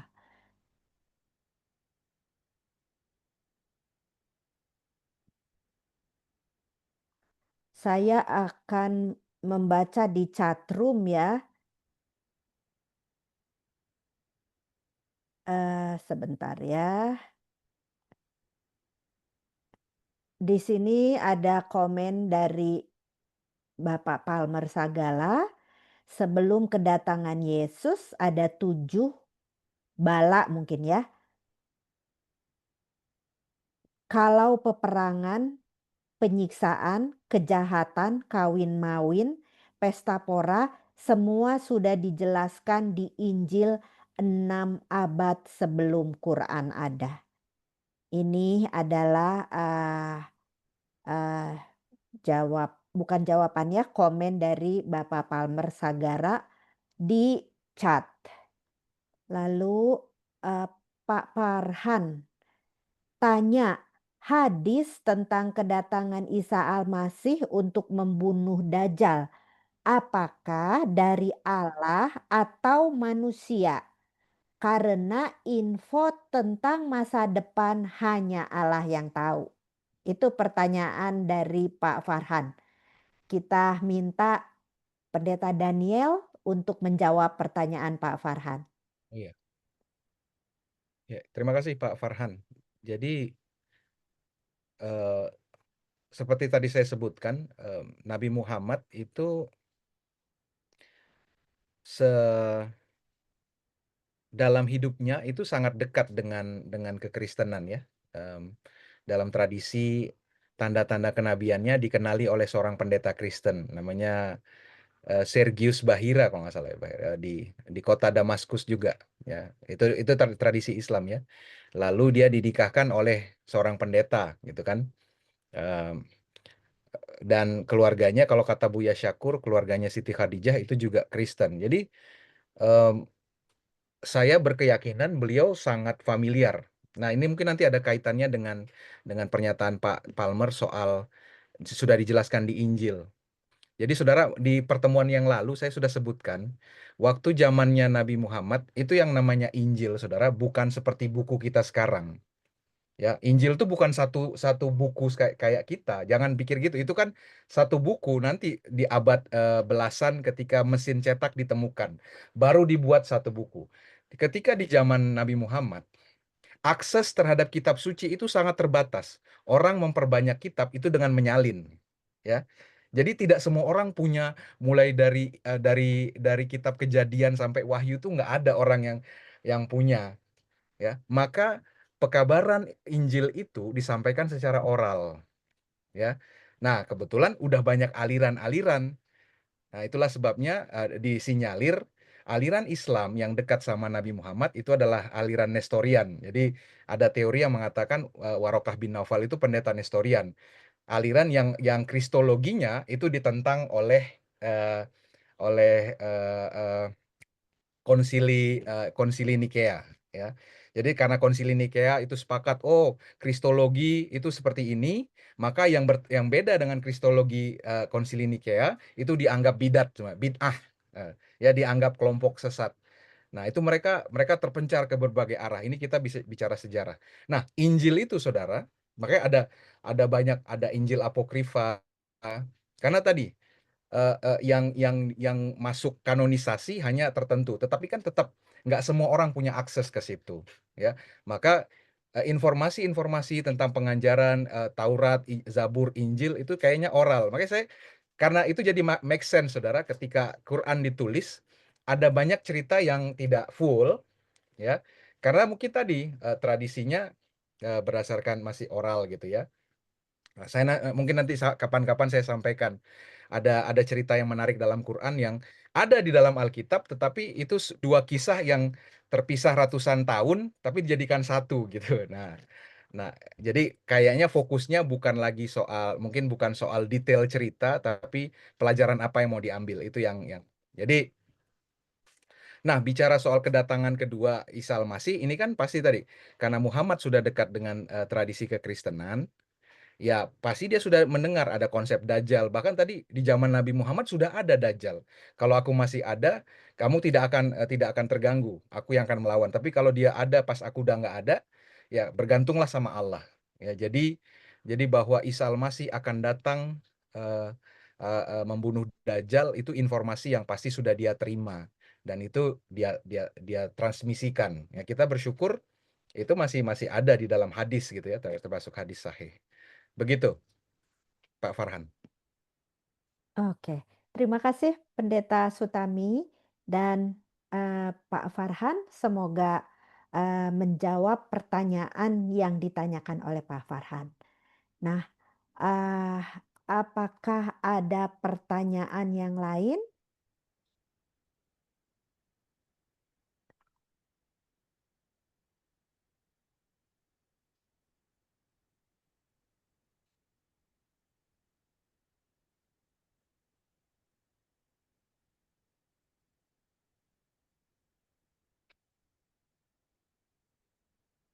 Kalau tidak ada lagi,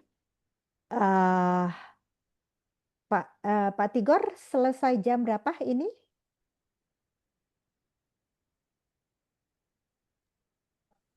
Jam 9 biasanya. Oh, jam 9 ya. Berarti ada 12 menit lagi sebelum ke jam 9. Mungkin ada tambahan yang lain. Di sini saya lihat ada Bapak Palmer Sagala, lalu ada pendeta nggak di sini? Tadi ada pendeta siapa ya? Simanung Kalit ya? Apakah masih ada? Kakak kemarin ke si rumah abang nggak ngambil kulkas ya?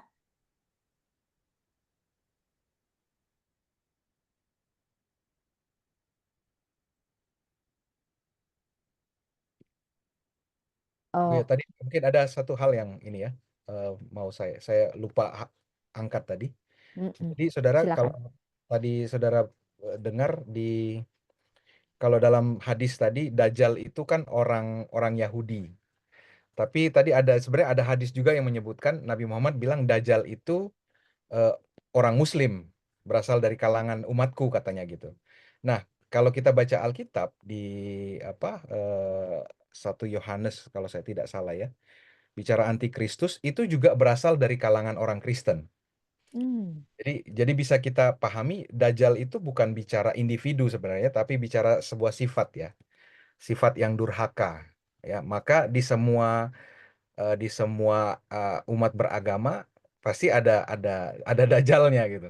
Ketika tadi sifat Dajjal itu ketika dia berusaha mengambil tempat Allah, ya, dia mengarahkan kesetiaan kepada dirinya, gantinya menuntun kepada Allah. Makanya disebut Al-Masih, tapi Dajjal. Dajjal itu sendiri dari kata bahasa Aramaik.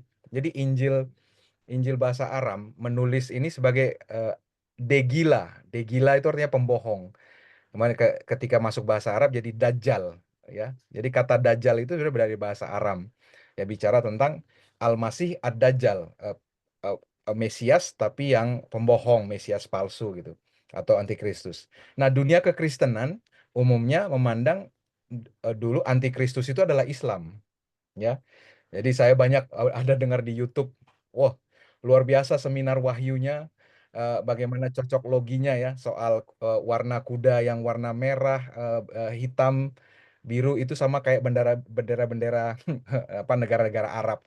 Jadi makanya dia bilang, oh inilah bahwa antikristus itu adalah Islam. Tetapi kalau kita mau jujur pada kitab, antikristus tidak pernah merujuk kepada individu atau agama, tapi itu bicara sifat, ya, dan itu bisa dihidupkan oleh siapapun, gitu ya. Hmm. Makanya kita harus fokus pada Al-Masih Isa putra Maryam, gitu. Bukan Al-Masih Ad-Dajjal. Nah, itu. Jadi ada dua Al-Masih. Nah, makanya Al-Qur'an bilang bicara tentang kiamat ilmunya harus Isa Al-Masih. Supaya kita bisa, kalau sudah tahu yang asli, kita tidak akan mudah tertipu oleh yang palsu, gitu. Mungkin begitu. Oke, terima kasih Pak Daniel untuk tambahan mengenai si Dajjal itu ya. Oke, apakah saya lihat Palmer mau berbicara? Silakan. Ya, saya mau menguatkan aja apa yang Bro Daniel sampaikan malam hari ini. Dan tentu saja buat kita sendiri haruslah ini menjadi peringatan ya untuk kita lebih mempersiapkan diri kita. Karena akan tiba waktunya toh bahwa Yesus akan datang, Isa Al-Masih datang sebagaimana juga yang saudara-saudara Muslim yakini.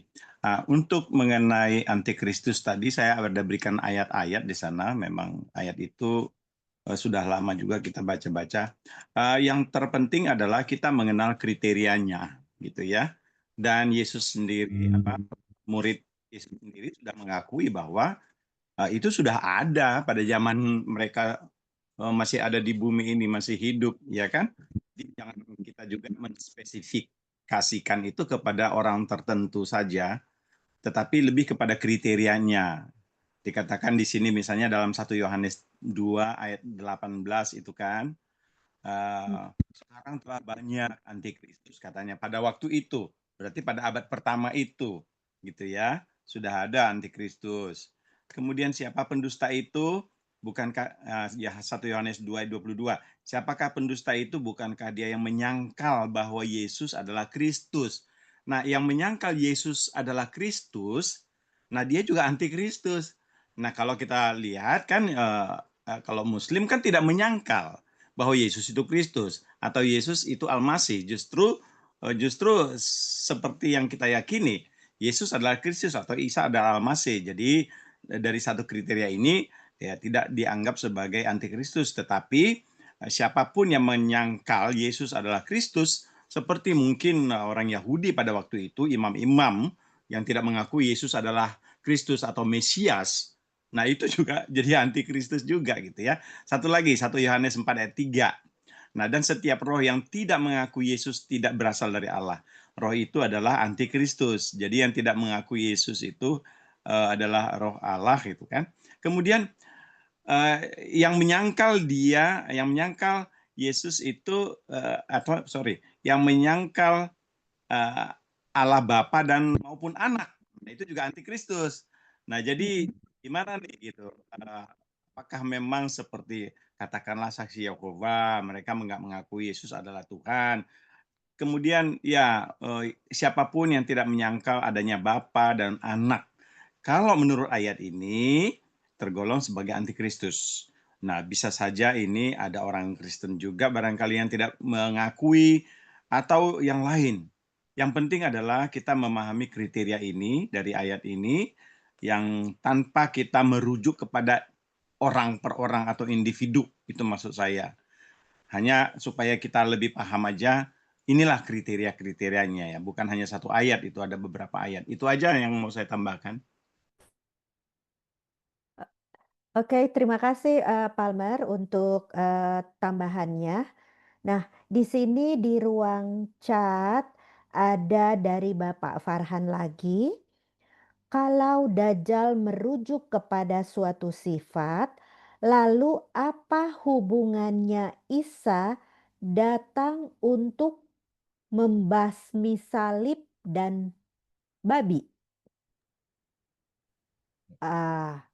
Kalau Dajjal merujuk kepada suatu sifat, lalu apa hubungannya Isa datang untuk membasmi salib dan babi?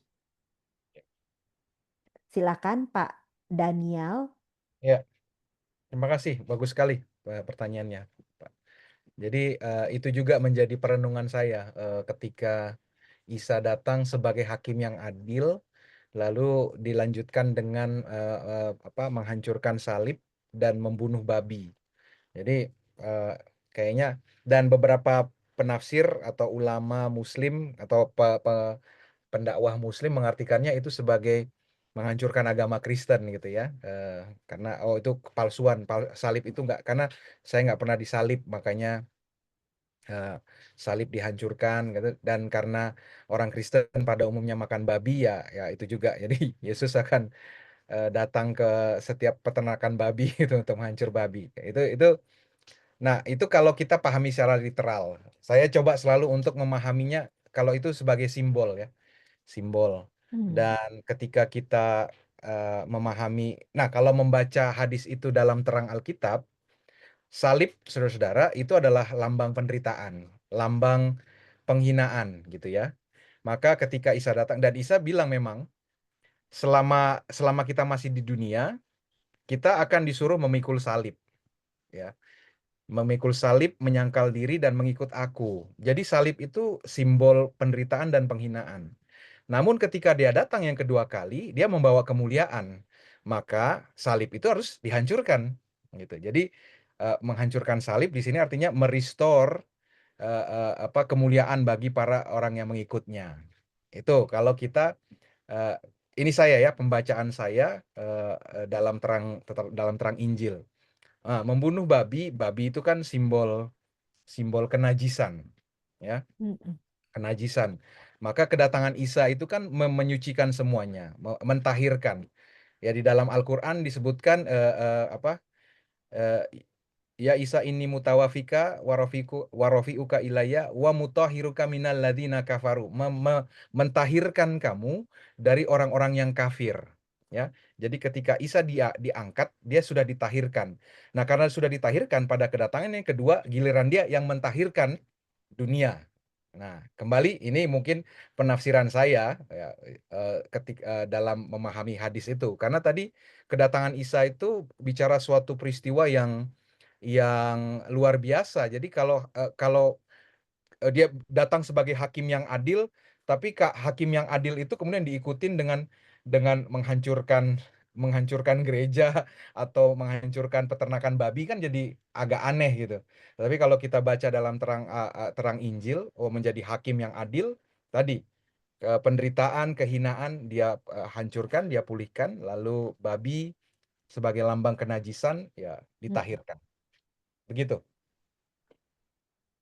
Ya, terima kasih Pak Daniel dan Pak Farhan. Tadi saya lihat Pak Farhan menjempol ya, jadi cukup puas dengan jawabannya. Saya lihat Tigor mengangkat tangan, silakan Pak Tigor.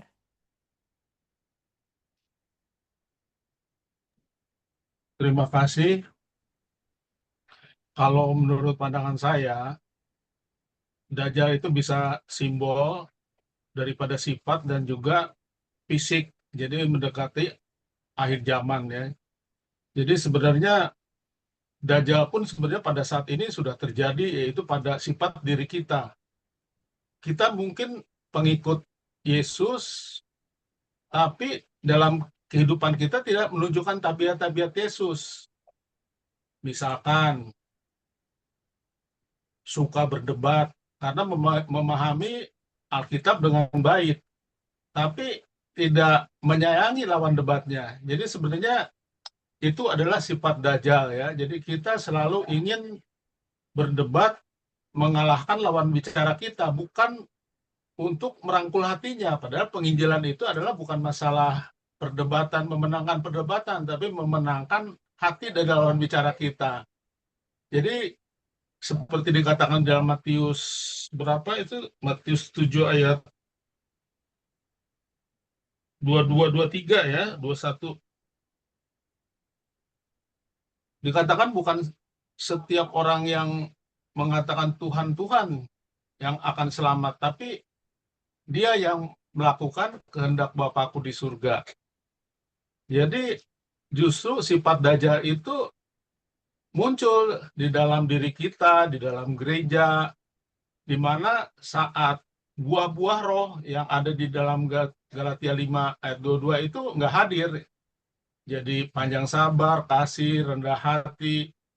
Jadi itulah sifat-sifat dajjal itu adalah anti daripada buah-buah roh. Dan saya melihat sendiri di dalam grup, makanya saya sampai tutup 2 minggu tuh grup ya, karena saya melihat ada sifat-sifat dajjal. Nah ini sebagai pelajaran buat kita bahwa dajjal itu sebenarnya berupa sifat, tapi nanti pun ada fisiknya dalam mendekati akhir zaman ya. Dan hukumnya sama. Jadi apa yang kita lakukan itu menentukan kita selamat apa tidak gitu. Jadi kalau kita tidak memiliki kepribadian seperti Yesus, maka kita akan menjadi pengikut dajjal. Jadi saya rasa itu yang kita perlu lakukan. Jangan hanya berkata Tuhan Tuhan saja, tapi kita tidak menghidupkan kehidupan roh di dalam kehidupan kita. Terima kasih. Terima kasih Pak Tigor untuk tambahannya, dan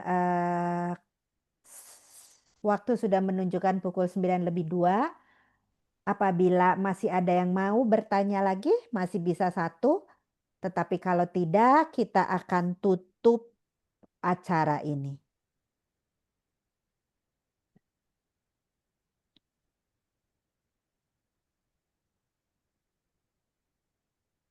Oh ya, di sini tadi di kolom chat ini ada dari Pak Farhan. Jadi bisa disimpulkan bahwa hadis boleh kita jadikan referensi juga. Oh ya, pasti. Terutama yang sahih dan memang sejalan dengan firman, ya bisa kita pakai. Karena Iya. kadang-kadang hadis itu jarang diekspos, terutama ketika bicara Isa Al-Masih gitu ya. Dan banyak hadis lebih dikutip untuk persoalan yang sifatnya ibadah atau fikih gitu ya. Oh, Nabi ketika dalam kondisi ini bagaimana sholatnya, apa bacaannya. Jadi fokusnya begitu. Padahal ada hal yang lebih besar dari itu kan, bicara tentang keselamatan, tentang hari akhir. Ya harusnya kita harus lebih sering membicarakan Isa harusnya. Ya, kalau orang-orang yang mengimani hari akhir, maka Isa harus selalu menjadi, atau Yesus harus selalu menjadi topik pembicaraan kita. Gitu. Termasuk Oke. ya. Silakan Pak Sutami. Ya, sudah Bu. Udah, gitu. Oh, sudah ya. Oke, baiklah. Karena waktu juga kita harus mengakhiri acara Zoom ini. Sebagai doa penutup, saya memohon Bapak Palmer Sagala untuk melayangkan doa. Baiklah, mari kita sama-sama berdoa dengan sikap yang pantas ya. Kita berdoa. Ya Tuhan, ya Allah kami yang bertahta di surga, kami patut bersyukur, berterima kasih kepadamu Tuhan, atas rahmat dan kasih-Mu juga kami boleh berhimpun melalui Zoom, sahabat-sahabat persaudaraan umat Tuhan, yang pada hakikatnya kami rindu untuk lebih mengetahui dan lebih mengenal akan kebenaran firman Tuhan baik itu yang diyakini oleh umat-umat Tuhan, umat-umat Tuhan yang berada di sekte lain pun, yang tentu saja kerinduan untuk ingin tahu kan kebenaran itu adalah tujuan kami. Biarlah kiranya Tuhan pelajaran yang kami dapatkan pada malam hari ini yang telah disampaikan oleh pendeta muda Daniel Sutami itu boleh membuat kami menjadi lebih mengenal Tuhan dan dalam rencana-Mu Iya, tuh. manusia, dan juga kiranya itu boleh menguatkan iman kami masing-masing, Amin. menambah penguatan persaudaraan kami. Ya Tuhan, berkati kiranya pendeta Daniel Sutami dalam kehidupannya. Iya. Berkati juga para partisipan lain, khususnya Helen Tobing, Saudara Tigor, dan bahkan semua peserta. Biarlah kiranya masing-masing kami boleh tetap bersatu di dalam kehidupan kami untuk kemuliaan nama Tuhan dalam kehidupan Amin. kami. Dan lindungi kami malam hari ini Tuhan dalam istirahat kami. Pujilah nama-Mu Tuhan. Kami berdoa dalam nama Isa Al-Masih Juru Selamat kami. Amin. Amin. Amin. Amin. Terima kasih. Amin. Iya. Daniel, Tuhan Terima berkati. Baiklah, kami atas nama tim Persaudaraan Umat Allah mengucapkan banyak terima kasih atas partisipasi rekan semua. Biarlah apa yang kita diskusikan malam ini dapat menambah pengetahuan kita dan semata-mata Allah yang dipermuliakan. Terima kasih kepada narasumber kita, Pendeta Daniel Sutami. Baiklah, selamat malam.